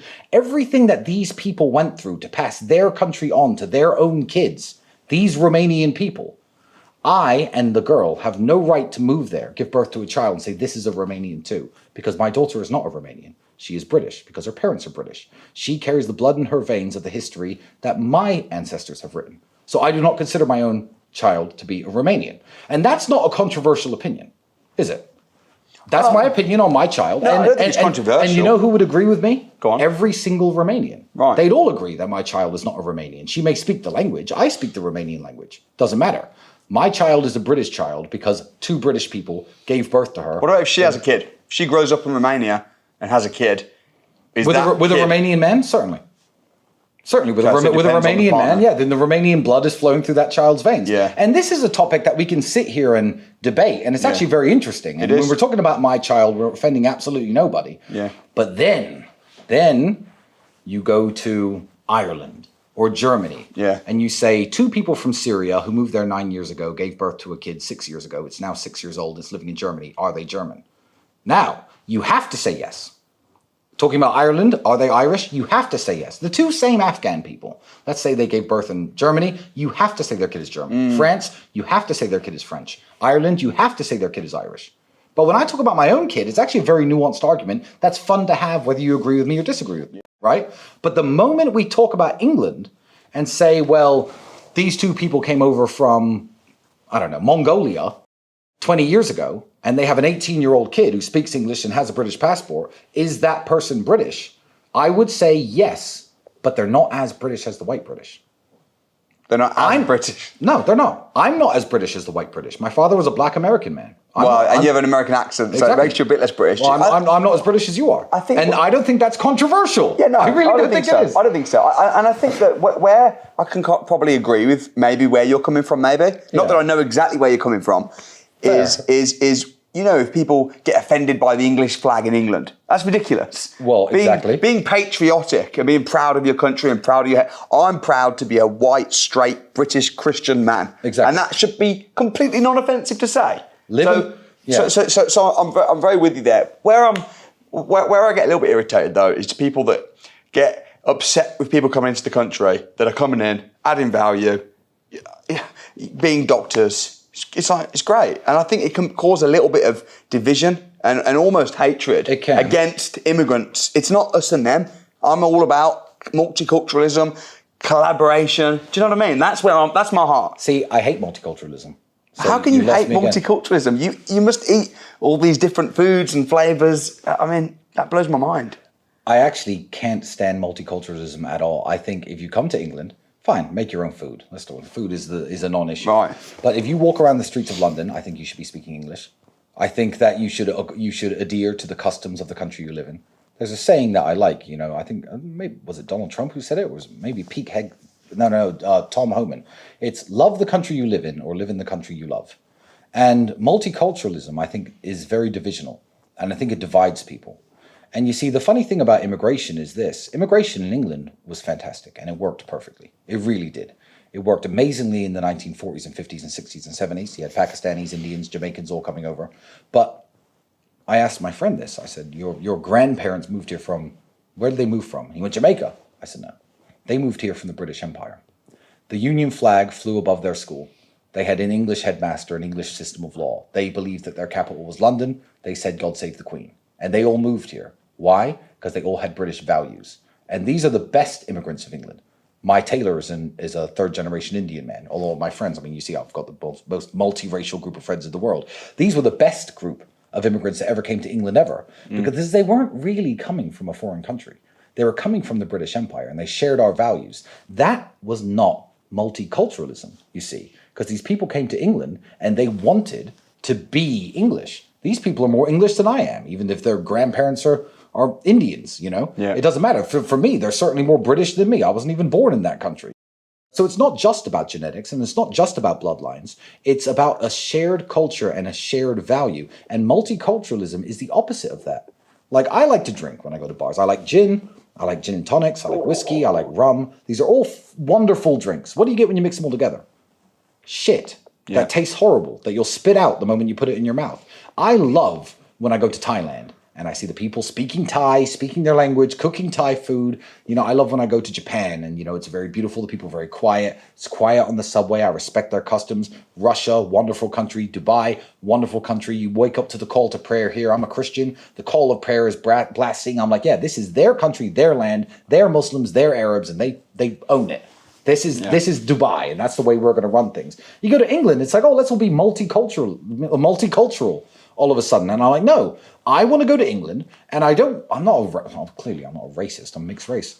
But I want to see overwhelmingly, I want to see white English people walking around, you know, dressed in suits with their top hats, you know, bobbies with their little sticks, not armed police going there to shoot down terrorists. I want to see red phone boxes and double-decker buses. I want England to be English. It should be the English culture only in England. So no multiculturalism. It should be the Irish culture in Ireland, the Scottish culture in Scotland, and the multiculturalism is absolutely evil because no other country accepts this. Romania does not accept multiculturalism. Why do I speak their language? It's useless. I learned it when I went there because they are Romanians. They do things the Romanian way. And I've gone there and integrated into their Do society. you speak Romanian? Yeah, I do. Do you? Do you? No. Well, I don't live there. Then I can't prove it. But yeah, no Romanians here, no? But yeah, essentially, I think multiculturalism is toxic, and Romania is a wonderful country. I strongly disagree, but you know what's interesting? The fact that we can sit here and have a conversation and disagree and shake hands and respect each other. Yeah, because you can still understand my points. Yeah, you can think differently to me and not agree with them. But that's what people we're missing in today's culture. In today's culture, we all have a conversation. Yes. And the comments will either be, Tristan Tate's racist scum. Yes. Or, yes, he's completely right. There's no balance. There's no in between, yeah. No. And I do get the people, when you have no bad experience of multiculturalism and you're there. I live in a house, a multicultural house. Yeah, so do I. Essentially. I mean, so how can you hate multiculturalism when that's your home? Well, as a society, me and everybody around us has to respect the traditions and culture of the country that we live in. And multiculturalism is the opposite. There are streets in Bradford, England, where you can walk down and you do not even know you're in England. You know that's true. I know that's true. I'm not saying those people shouldn't be in England. That's not what I'm saying. What I'm saying is I should walk down the street in Bradford and it should feel like England, and multiculturalism can get lost, you know? Yeah, I think that you need to respect the country you're in. Yeah. I would agree with that. But I love multiculturalism. I love, when I'm running an event and there's all different people and groups love that. That's great. I mean, I think we're maybe slightly different pages. We're on slightly different pages here, but we'll let the people in the comments decide. We'll let the people in the comments decide. But if you take it from travel, when you go to Italy, for example, you're not going to let this one go now. No, I'm not. No, I'm absolutely not. And you go to Milan, right? Yeah. Do you want to see a bunch of skinny, tanned dudes with curly mustaches making pasta and saying, buongiorno, and, selling you espressos and sitting there on their little Vespa scooters? Or do you want to see what you currently see in Milan, which is a bunch of brown people loitering because they've come across on dinghies? Oh, it's multicultural, though. Because there's, Afghans and Syrians. I love multiculturalism. Let's let the people decide in the comments. Italy. You're still pissed off. Screw the pasta and the espresso. I want to see hostile brown people. You're still pissed off that I said a white person stabbed me. Your face, you were, why are you telling me they're a white person? Well, I do think that was a very stupid argument. The reason I don't think it was stupid is because the whole narrative is around white people don't do it. It's all the immigrants. Oh no, my experience is now I got stabbed by a white person. I don't think that at all. I don't think that at all. And I think criminals need to be punished to the absolutely highest degree, no matter where they're from. Yeah. Someone sent me this recently. I was speaking about against the. I was mentioning and conversing about the grooming gang scandal in the UK, which everyone, brown, black, white, can all agree is disgusting. Yeah. These people literally need their heads chopped off. But irregardless, some retard, and I'm being very polite by calling him a retard, sent me a article on X, and they said, "Oh, look, here's a bunch of white people who are raping girls. What have you got to say now?" And I was like... Yeah, that's stupid. And I was like, well, show me where the government tried to cover up this so that it didn't upset other white people. They're like, well, I can't show you that. Well, then you don't even know what I'm mad about. It's not the grooming gangs, which obviously we all find abhorrent. It was the fact that the government tried to cover it up to not hurt what? Multiculturalism. To not upset the idea of multiculturalism and integration, and not to upset the Pakistani community, because they were overwhelmingly Pakistani men. Yeah. Yes, there are white people who run grooming gangs in England, I'm very sure. Until you can show me that the government tried to cover it up as not to offend other white people, they are not the same issue. Because the issue with the grooming gang scandal, and the reason we're talking about it all these years later, isn't necessarily just the grooming. It's the fact that the government were covering their eyes and arresting the girls for being drunk at these guys' houses when they were being abused. Right. And doing all this fucked up stuff to not upset the Pakistani community. And I say it was the Pakistani community. Why? Because I'm a racist? No. Because it was Pakistanis who were doing it. And when Americans do something bad, I call them out. When I'm white and black, when a guy who's white or black does something bad, I'll call them out. It's nothing to do with hatred. It's just about being a reasonable, rational person. No, I understand what you're saying. And I think what some people might argue in defence would be a little bit, and I think the fact they covered that up is obviously disgusting, and what they did was terrible. But if a white person stabs somebody, they won't put white man stabs somebody. If a Christian does something, I'm Christian, you're Christian, they won't say Christian. But with some of the, like that, for instance, they were saying Muslim men are doing this, Muslim, do you know what I mean? So it's why are you saying they're Muslim? What's that got to do with it? The media works in two different ways. It does. To be honest. However, when Axel Rudakabana committed what may be the most heinous crime in British history in my recent memory, when he went into that Taylor Swift dance concert and butchered 9 girls, killing 3 with a knife, why didn't they release his mugshot? They were showing us photographs of him as a very young kid, 9 or 10 years old, where he looked innocent and sweet. Did you eventually see his mugshot? I don't If remember. you had showed the mugshot... Oh, yeah, the mugshot. If you had showed that to the people and you say, this savage just killed kids... Right. And then you found out that his father came to the UK just after the Rwandan genocide and he was implicated in a bunch of violent crimes over there, you'd be like, well, why is this guy here? Is he Welsh? He's as Welsh as my daughter is Romanian, in my opinion. And Axel Rudakabana is an animal, and they didn't show you his mugshot, right? Yeah. However, if there's a target that the media wants to slander, black, white, or otherwise, like myself and my brother, when they said the Tate brothers arrested on human trafficking charges, where was the photo of me and Andrew at 12 years old holding hands with our little bowl haircuts? Yeah. No, Yeah. no. You show photos of me in the kickboxing ring, looking like a big aggressive savage. So it's all about what the media want to portray at that moment, and it's not necessarily, as you said, aimed at Muslims or aimed at minorities. Because in the case of Axel Rudakabana, they protected him. They protected him. They wouldn't release his name, and then people started speculating: was it a Muslim terrorist? Was it a brown person? Was it a black person? And then people started speculating, and when they got details wrong, they put those people in jail. And I'm like, well, if you don't want people to get details wrong, tell us who did it and why immediately, because we're all outraged. I think one of the things that you and I definitely heard Andrew say, which I love, is there's no racism amongst billionaires. No, there's not. When you're rich, no one cares. That's how I feel. It's no one cares. It's not even billionaires. It's just no, people it's who just business people that are wealthy and doing well. And even more so than that, it's people who have got a nice, good life for themselves. Yeah.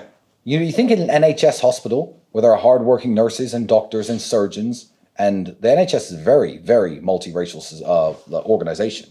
And anybody with any medical degree, whether it be in nursing or cardiology, who wants to come to England and work for the NHS should be allowed immediately. By the way, that's not the type of immigration that Andrew and I have ever spoken against.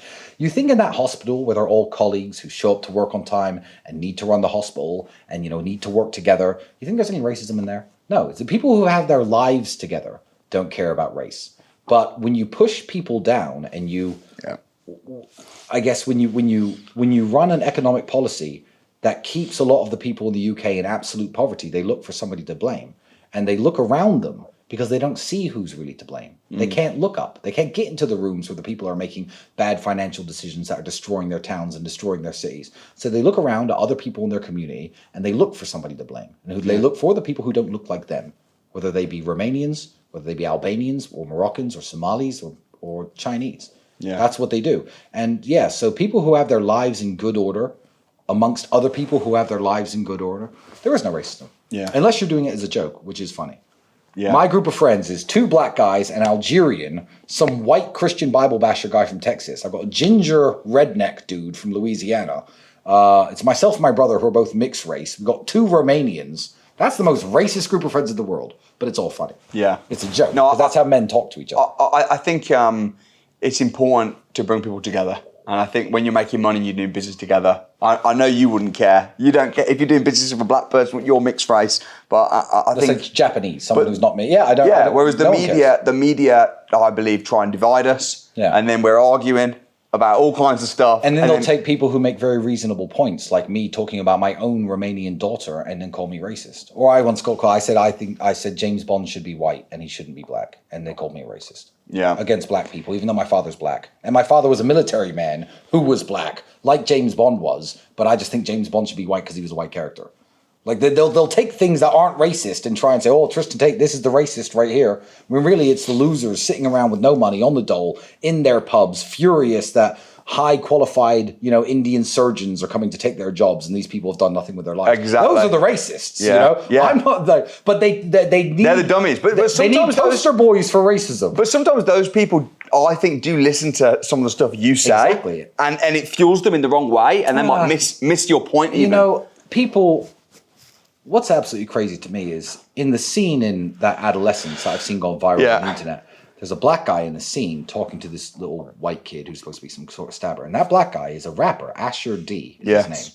Now, Asher D and all of these grime artists rapped for 20 years about stabbing each other, dealing drugs, shotting coke, doing this. And then he has the audacity to take part in a TV show where they're going to blame all the world's stabbings on Andrew Tate, who preaches go to the gym and be responsible and take care of your family. I'm like, it's more, I'm not blaming his music, but it's more his fault than it is Andrew's, you know? So people can misinterpret all sorts of messages. And I think music is the big one.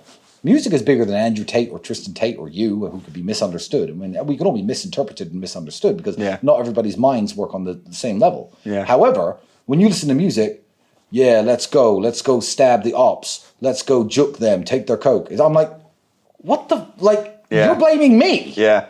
Music is the big one. It is. Yeah. And that's why I find it shocking that you get such a bad rep and the media give you such a hard time when they let Jimmy Carr off making paedophile jokes, and it doesn't make they had sense. to give me the bad rep, which leads into the question that we were talking about beforehand. Yes. They had to give me a bad rep because, as you said, Andrew and I had no hate. We were very well loved. No hate. And the funny thing is, we still are. The media convinces you that we're hated because the media doesn't shut up about me, but we're still very well loved. Most of the comments from the Andrew Tate video that I posted 2 days ago, most of it's positive. Exactly. I mean, there might be a few negative, but the majority. The people who believe the media will type negative comments. But the majority is positive. Yeah, it is. And they had to give us a bad rep when they found out, I'll say it quite frankly, how big our balls were. We talked a lot of shit. And the moment we showed that we were willing to expose things and we really weren't going to listen to global, and at this point, hundreds of thousands, if not millions of people were listening to us, that we were willing to put ourselves in danger to open other people's eyes, that's when they came for us. They came for us when I went to Sweden. COVID lockdowns happened in England, Germany, the United States, the UAE, all across Asia, China. COVID lockdowns were global. And as we all know now, you could have just done no lockdowns and it would have been probably basically fine. So I was like, I don't believe them. And I was saying I don't believe them. Still no hate. Nothing bad was happening. I get on the last flight from Romania to Stockholm, Sweden.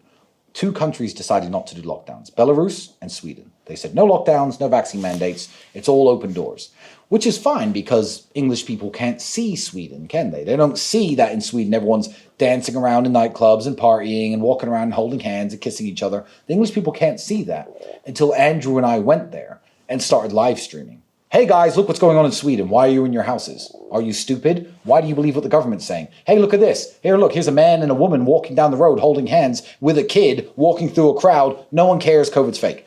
That's when they thought we have to do something about these two. That's the moment.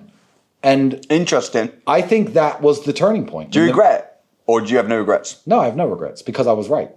Right. So you just stand by it. Do you think that sometimes... I was correct. I never made a bad call. Lots of people criticize me, people who want to be in Andrew's place. People like Jordan Peterson, Ben Shapiro are very happy to criticize Andrew because they want to be the guy who young men look up to, but nobody looks up to them. But they got the vaccine and then they apologize later. A lot of people, you see, they make these mistakes and apologize later. Or they make these errors or they buy into the government bullshit and they apologize later. I'm telling you, in 3 years' time, the Tristan and Andrew Tate are human traffickers story is going to be the vaccine is safe and effective. It's going to be, that's what it's going to be. People buy into these things and later apologize. Andrew and I, from the first second, are like, no, this is absolutely bullshit. We're not partaking in this. We know it's fake. And we stuck by our guns. And I think that a lot of big money was involved in COVID. A lot of power players were involved in COVID. The people who run the media were certainly involved in COVID. And at that point, we had raised the black flag and shown ourselves to be enemies of the state. And that's when the hate started. And people believed the media. So some people who loved us eventually became, swayed and started hating us. But it's a very small minority. People overwhelmingly love us. Yeah. Well, we saw that, as you said, when we came in. Oh, yeah. It's hard. I have to take security guards everywhere I go. Yeah. It's and I don't mind people asking for photos. But the problem is they don't understand how much time it takes. They're like, oh, it's just a photo. Or one guy was just like, why are you being so arrogant? I turned around, I said, there's 30 of you here. Like, it's not just one photo. Like, my taxi's here. I have to get in the car. 30 photos, that's 15 minutes. He's not, I'm sorry, I'm leaving. Like, if you walk from one end of the mall to the other, it may take 15 minutes. If you stop for every photo, it's 45 minutes. I haven't got the time in the day. So I do try to take photos of as many people as possible. But people do love Andrew and I. Question about marketing. So, for someone starting a business, we've talked about sales. They need to learn to sell, and sales is the best skill on the planet. A lot of people, because I did a post and said, watch Ask Tristan, and a lot of people were saying, how does he go so viral? You know, and I know it's maybe slightly more of an Andrew question a little bit, but you must know. I understand. Give us some this very well. tips about marketing, blowing up, going viral. Well, I will not tell you my secrets. Oh, damn. Because Andrew and I have secrets. Think of it this way. I am currently, I think this is going to change very soon, but I am currently banned on Instagram, YouTube, Facebook, TikTok. I am only allowed on X, which isn't the platform that everyone checks every day. And I make posts and put them on Rumble, which is a YouTube competitor, much smaller. Very few people have heard of this. How on earth do two men who have only Rumble and X, you cannot scroll any platform in the world and not see my face. Can't. Now, that is a secret I will not divulge. Because that is a superpower that Andrew and I have. It's a superpower. And if someone hates you, they will see you every day. Oh, yeah. They'll see you every day, which must be quite revenge. Success is the best revenge. It's very funny. And it's very funny. All these people, you're going to prison, you're definitely going to prison last year. Now I'm in Dubai. Yeah. Driving my $5 million car around. These people must be hurting. You and Andrew must be some of the most famous people in the world. I mean, you've got like Elon Musk, Donald Trump. There's a few. As you say, even though you're banned from all the platforms, you cannot scroll without seeing you guys. Now that's a secret I won't Is that a secret inside of Hustlers University? I do. At least bits of it. I do allude to it. In the marketing campus of our university. How much is Hustlers University right now? $49 a month, and it's remained that way since we started the product. That's amazing. We've been under attack by the media. They've said it's a misogynistic platform that teaches people how to hate women or all sorts of nonsense. So I just post video interviews of me with women who are inside the platform who've transformed their businesses. I post them all over online, and then everyone's kind of shut up about it because it's now gotten to the point where the legacy of it is too strong and it's been around for too many years, and they've said everything bad they can about it. But people, even people who dislike me, will join it and find value in there somewhere, whether it be the health and fitness campus, whether it be the business mastery campus, whether it be e-commerce or... You know what, Tristan? You can't burn the same ground twice. Exactly. And they've tried to burn you down bad. I'm still on fire. And I'm happy to hear that. But I'm going to survive the fire. Once everything's gone and the charges are gone. Yes. Which we pray that they will be. And you know they will be. They will be. Because you've not done anything I'm telling you, they will be. I'm glad to hear it on this exclusive sit down. I mean... But they can't burn, you can't burn you again. Once everyone knows and they have... Once the BBC have to apologise and once they have to say, actually, there was no charges, they were innocent all along, they can't come with it again. They could. They might try, but it depends. I feel like I hope not. And I think that the legacy. I mean, for you, what do you want to be remembered for? What's the legacy that you're trying? Because you don't have to work. You've made tens and tens, maybe hundreds of millions of pounds. Okay, hundreds of millions of pounds.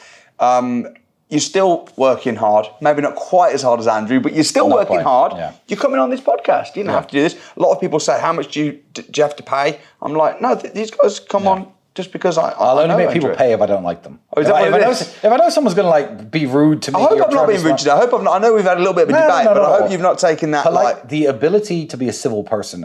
Society should be built on the ability to sit down with people you disagree with. Yeah, and have a drink together. I've got nothing but respect. Yeah, but and then walk off at the end. But we can discuss and we can challenge. We disagree on very little essentially, but I feel like the world used to be a lot more like that. Yeah. Let's take American politics, for example. Back in 1994, 1990, back in the Jimmy Carter and George H. Bush and, the old, maybe Bill Clinton days, you'd cast your vote. You voted Democrat? Cool. I voted Republican? Cool. See you in 4 years. You want to go for a beer? Fine. Yeah. The media, certainly, the Matrix, as Andrew calls it, the deep state, have tried so hard to get their people in charge of the world that they've created a visceral hatred for who I think are the good guys, the slightly more right-wing politicians. For the good guys, they've created a visceral hatred for them. Whereas if I say the name Donald Trump to some people, they'll be like, he's a racist and a murderer and a rapist and a psycho. I'm like, but why? Tell me something racist he ever said. Well, he just is. Everyone knows that. Well, just like everyone knows I'm a human trafficker, right? So this visceral hatred that they've built up for opposing teams have also then done the reverse effect. They've made us Republicans hate the Democrats because we can't even talk to these people anymore without them foaming at the mouth and going psycho about Elon Musk trying to steal their Social Security money. Yeah. I'm like, the dude's got 400. Do you even know how much 400 billion is? So irregardless, the world used to be much more civil, and it's sad that now you can't even be a person who votes for a different political party than your friends without people attacking you and swinging for you. I just feel like I'll sit down with people who disagree with me all day. As long as they're not going to give me some bullshit interview, some out of context videos and some fake screenshot conversations. If you want to actually talk to me about something, I'd sit down with basically anyone in the world. If they're capable of being civil. Most people aren't. Well, that's the thing with the BBC, that they'll interview you for an hour and a half. Like, this will go out completely uncut. Some people said that with my last interview, you cut bits, and it's like, because the microphone kept overheating. Exactly. You know what I mean? Like, we're not chopping it up or trying to make it out of context. But BBC will do an hour and a half interview, and they'll put out 20 seconds. Well, that's why when Andrew... You're smart. You're smart at this because you told him. When Andrew spoke with that Lucy from the BBC, we don't trust the BBC. So the interview that you would have seen would have made Andrew look bad if you had seen it the BBC's way. However, I recorded the whole thing on my own camera. And the moment she left, I said, fuck her. She doesn't have an exclusive on us. She's a loser. And I released the full interview. And everyone's like, Andrew destroyed the BBC. By the time the BBC 4 days later put their 9-minute version of the hour interview out, everyone's like, oh, they chopped it up. No one cares. So we beat them. But and that's smart. It's a smart thing to do that. I'll do that if I go for interviews. With people who are hostile, I put another camera there. That's smart. Well, you don't use that with me because this will be going out completely uncut. Good, beautiful. Of course, unless you sneezed or something, you know. I don't know. But you're a Christian. Tell me about that, because I think it was a reasonably-ish recent thing, right? When you're in Romania. No, it's 7 years. Okay, we're talking a good long while. So you actual Christian, or would tick it on a box? No, I'm an actual. Love Jesus. I'm an actual Christian. Love Jesus. Go to church. I love that, man. Let me shake your hand for that. Absolutely, I respect that. I wouldn't claim to be something that I wasn't. Yeah. You know, I was non-religious for a very long time. Yeah. And when I became a Christian, I owned it wholly and fully. That's fantastic. And previously, I know you and Andrew were atheists. What made you believe in God at all? What made you realise? Well, I think it was let me think. It was my experience with life, because I actually started off religious. But you start off religious typically because it was my dad's sisters, mainly my aunts and uncles in America, my grandma who would take me to church and stuff. And I thought that everyone believed in the same religion, because I was living in some state in the United States, the internet didn't exist. And I thought everyone believed in the same religion, everyone knows that God's real, and everyone knows that Jesus died for our sins. And that's just like, every human in the world knows this. And it was moving to England, actually, when I met a guy who was a Sikh, and I was like, wait a minute, what the fuck is this? You know? Oh, you're a Muslim, you're a Sikh, you're a Hindu? What the fuck? Wait, 1 second. So I looked into a bunch of religions, and I used to argue with this kid named, keep in mind, I'm like 9 at this point. I used to argue with this kid about why my religion was true, why his wasn't, blah, blah, blah. We used to go back and forth all day. And I just kind of, one day, realized that I was only religious because my parents had taught me this certain religion, which is the reason most people are religious, to be fair, unless they actually look into their religion. And I fell away from it, and I decided that none of the religions were true. But as I got older and richer and found more time, I'm an avid reader. I read a lot of books. I started reading all the holy books again. I've read basically every one of every major religion that exists. Started reading the Bible again. I started researching Christianity, and I started researching Christian history, and the story of how Christianity spread around the world and how it moved from the Middle East, throughout all of Europe and Northern Africa, etc. And I fell back into Christianity because I understood it. As a kid, I was a Christian because my parents had told me to believe in X, Y, and Z. Never read a Bible. Most Christians have never read a Bible cover to cover. And it's like, yeah, I am this religion. My parents have told me that that's it, which is fine. By all means, take your parents' word on authority. But I think I was too cocky as a young man to just be like, I'm going to believe this because my parents said so. So I went years and years and years just not looking into it. I dismissed it. If I had done some research earlier, perhaps I would have become a Christian much sooner. But it was when I started looking back into it, I was like, okay. Yeah, there's some truth to this. There's some truth to this. Well, that would be one hell of a coincidence. And then there you go. There you go. I'm a Christian again. Yeah, so. I love that story. And I think I sensed you probably were when you had the verse in. And I said, what does it say? And you knew the verse. Yeah, because Donald Trump's funny when he says, I love the Bible. No one loves the Bible more than me. What's your favourite verse? Oh, I'm not going to go into that. Yeah. Well, which one was that short one? Jesus wept. The short one, I can't remember. Jesus the shortest verse of the Bible. The verse just remember that one. Yeah. But no, that's great. And I think, talking of the UK, I think we need to come back to God. And I think that if there's a revival in the UK, I think it's going to be a Christian revival. And it will solve everything. It will solve everything. I agree. There has to be a Christian revival in the UK because the political system is trying to be too fair, and it's far too weak for a great leader to come along and sweep the UK off its feet. If you see, I don't know if you like Trump or not, but I like Trump. He's a great leader. Just because I said I respect Keir Starmer doesn't mean I'm just saying I didn't know your opinions, but Trump came along and swept the USA off its feet, and the USA was failing. US aid was just funding everything in the world, and Donald Trump came along as a great leader and won this big election. In the UK, that's almost not possible. With the first past the post system and the constituencies and whoever, look into this if you're at home. I'm not going to give a whole lecture on how it works. But it's impossible for one great man to come along and say, I'm going to fix the UK. Yeah. You need 630 people. Right. But, it's very, very tricky. So, yeah, there has to be a Christian revival in the UK and a grassroots, I guess, uprising. More so than there needs to be some sort of political takeover to save the people who are currently living there with their mindset. I think so. Yeah. I think so. I've got some fire questions to end, but I do want to say this has been a really good interview. Yeah, and you look fantastic as well. And I've enjoyed it, man. I've enjoyed it. So I've got some fire questions. Let's go. So, just a few. Jake Paul fighting Anthony Joshua. That's what they're talking about. Yeah, Anthony Joshua will smash him. I think so. Jake's I guess a friend of mine. He's an acquaintance of mine now. I speak to him sometimes. And I respect him, and he's done something very difficult. A lot of people in his position would have just cashed out, got fat, got hooked on drugs, ended up sleeping with some porn star and just wasted their life away. He dedicated himself to fight sports, which is something I did in reverse. I was dedicated to fight sports back when no one cared, and I was a nobody fighting for almost no money. But I was very good at them, and then I went on to build my business and build my online platform. He built his online platform on being a jackass, dancing around in Pokemon costumes when YouTube was new. He was in the right place at the right time from his Disney Kid management, etc. I don't want to take anything away from him, but I'm giving him massive credit from moving from the soft life into the difficult fighter's life.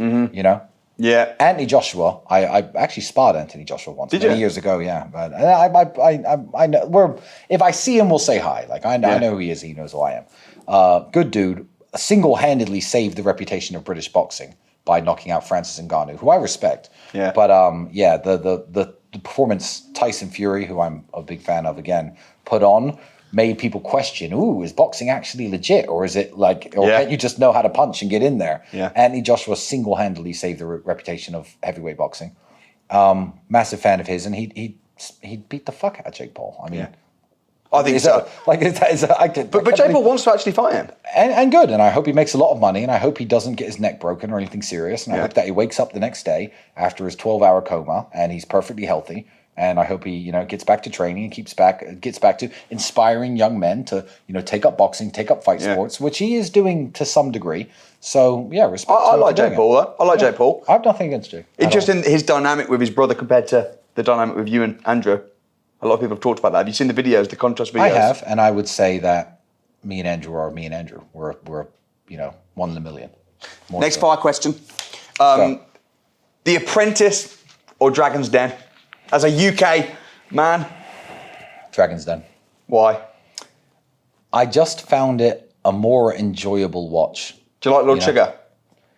Yeah, he one of the quotes he said about 18 years ago inspired me and made me think I need to be rich. He said they asked him about how he goes shopping. Yeah. And he says, well, Harrods will usually close sections off for me when I go into Harrods. And they asked him, do you look at prices? And he said, at this point in my life, if there's a shirt I like, I'm going to have the shirt, and the price is whatever the price is. That was the quote. And I didn't get it until I was maybe 28 or 29, when it got to the point where, Ferrari, yeah, I'll have it. Like, I want the car. Mm-hmm. The price is whatever the price is. Mm-hmm. And it's something Lord Sugar said, maybe 20 years ago. I don't know how old the quote actually was, but I saw it and I thought, I need to be that guy. I need to be that guy when I'm at my tailor on Savile Row saying, give me this gold jacket and this jacket encrusted with jade, a full suit, and give me these pair of handmade alligator shoes, and give me this and this and this. Send me the invoice. I want those things. The price is whatever the price is. And Alan Sugar, I found him very inspirational as a younger man. So I like a lot of aspects of his character. I can respect him. Okay. What about Dragon's Den? What do you think of Stephen Bartlett? I've noticed that you've not been on his show. You've not been on... No. Well, I'll be perfectly honest. Last time I watched Dragon's Den was 15 or 16 years ago. No, 12 years ago. But you know who Stephen Bartlett is? No, I don't. You don't know who Stephen I can't Bartlett is? remember which one he is. I remember all the old school dragons. See, I don't watch TV. I don't even listen to music. Have you heard of The Diary of a CEO? No. Bro, where have you been? In prison. Yeah, exactly. I had plenty of time to read there, but no one sent it to me. Check it out, You could man. have sent me the book, bro. I'd have to send you. You want me to read it? You could have sent me a copy. I should have sent you a copy. Yeah. Check him out. I'd love to see you on his podcast, The Diary of a CEO. Well, that'd be a really good chat. But Stephen Bartlett's one of the new Dragon's Den, and he's an awesome. I haven't watched television in years, and I certainly haven't watched UK television. He hosted a debate with your mate Gary Stevenson from Gary Economics. Yes. You know Gary. I know who he is. Yeah, me and Andrew had a good chat about him. I know who he is. Yeah. He's your mate. Yeah, he's not my mate. He's not my mate at all. Mate, I don't know what it is. I feel like where do you think I am politically? On the scale of Centre left or right. Centre right. Centre right. Yeah, I'll take Probably. that. I'll probably take that. Stop the illegal boats, let the good ones in. Yeah. That's where I am. Yeah. To be honest. That's exactly where I am. I feel like I'm just slightly braver to speak about issues because I say whatever I think. Yeah, fair. I don't have sponsors. Fair. I didn't mean you. I mean the general public. If you say like you should never have let Axel's father into Wales, which is fair. People will say racist, right? Yeah. Whereas I'm half black. Yeah. You have a mixed race kid. I do. I just noticed. Yeah. So people can't call you racist either. Well, they can. Just because you're just because you've got a mixed race kid as well, I don't think that means you can't be racist. Maybe it makes it a bit unlikely, though, doesn't it? It's got to be a bit unlikely. Probably. Yeah, probably. I mean, my mother was once sitting in a dinner in America. I don't know. Actually, I don't think it does. I think that you can be mixed race and still be racist because you can just hate the white side or the black side of you. But if you hate yourself. Yeah, yes. If you're a self-hating person. What about people that whiten their skin? People that might be mixed race, but they whiten their skin and they hate the black. They or can be if you racist. hate one of your parents, maybe. Yeah. Yeah. I mean, there are certainly scenarios. Yeah, but probably not. Probably not. Probably not. If you love both your parents and one's black and one's white, and you accept your identity as a mixed race person, you're not going to be it. Okay. Next question. Would you rather be locked in prison? Yeah. With Gary Stevenson or Keir Starmer? Which prison?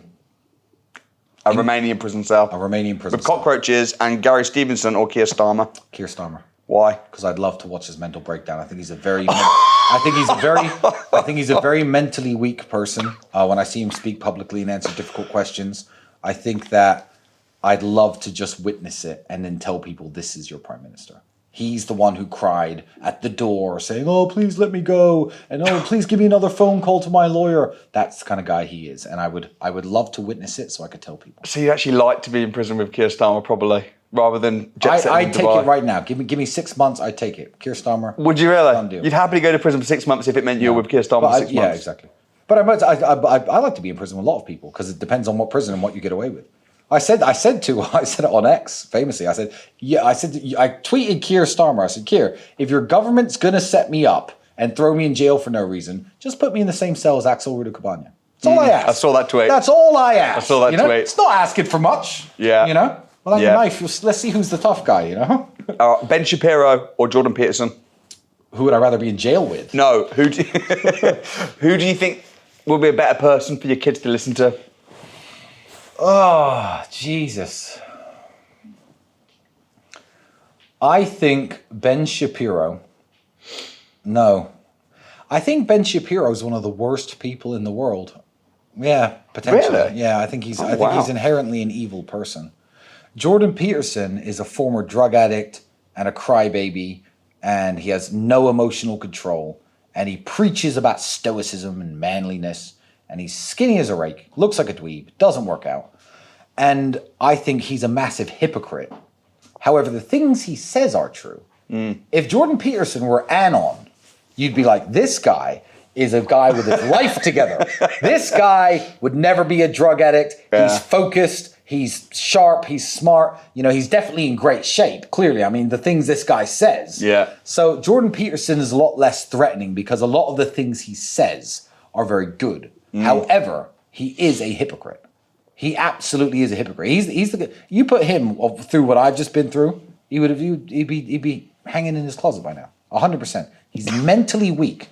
He's very mentally weak and overly emotional. And he preaches stoicism. Him, of all people. I can find roadmen from Luton who could preach stoicism better than he can. These people have been poor and had no food to eat, living in homeless shelters. I can show you stoic people. He's not the guy. Sure, he has his university degree and he knows the arguments.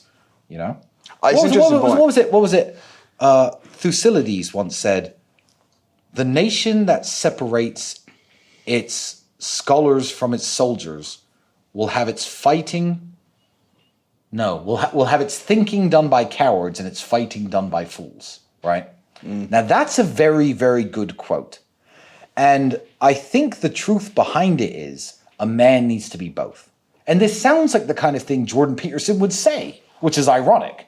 Because if you are not physically strong, fit, with a warrior's mindset, and you want to be an intellectual, okay, well then you're going to come with your intellectual power at the world from the wrong angle because you do not understand physical force, Whereas if you're a big, strong, aggressive brute with absolutely no brain cells and no IQ and no intellect and no understanding of history or philosophy or politics or anything, then you're just an idiot who's useful for nothing. You're a fool who could fight. So that's the kind of thing Jordan Peterson says, and it's very, very true, but I'm like, why is anyone listening to this guy then? Because he's an absolute melt, we'd say in English. He's a dweeb.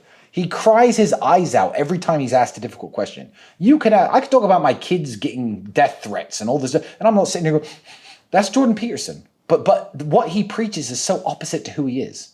So yeah, I'd rather my kids listen to Jordan Peterson, but I'd cover up the screen. Is that fair? You know what's funny? I like to withhold judgment until I meet someone.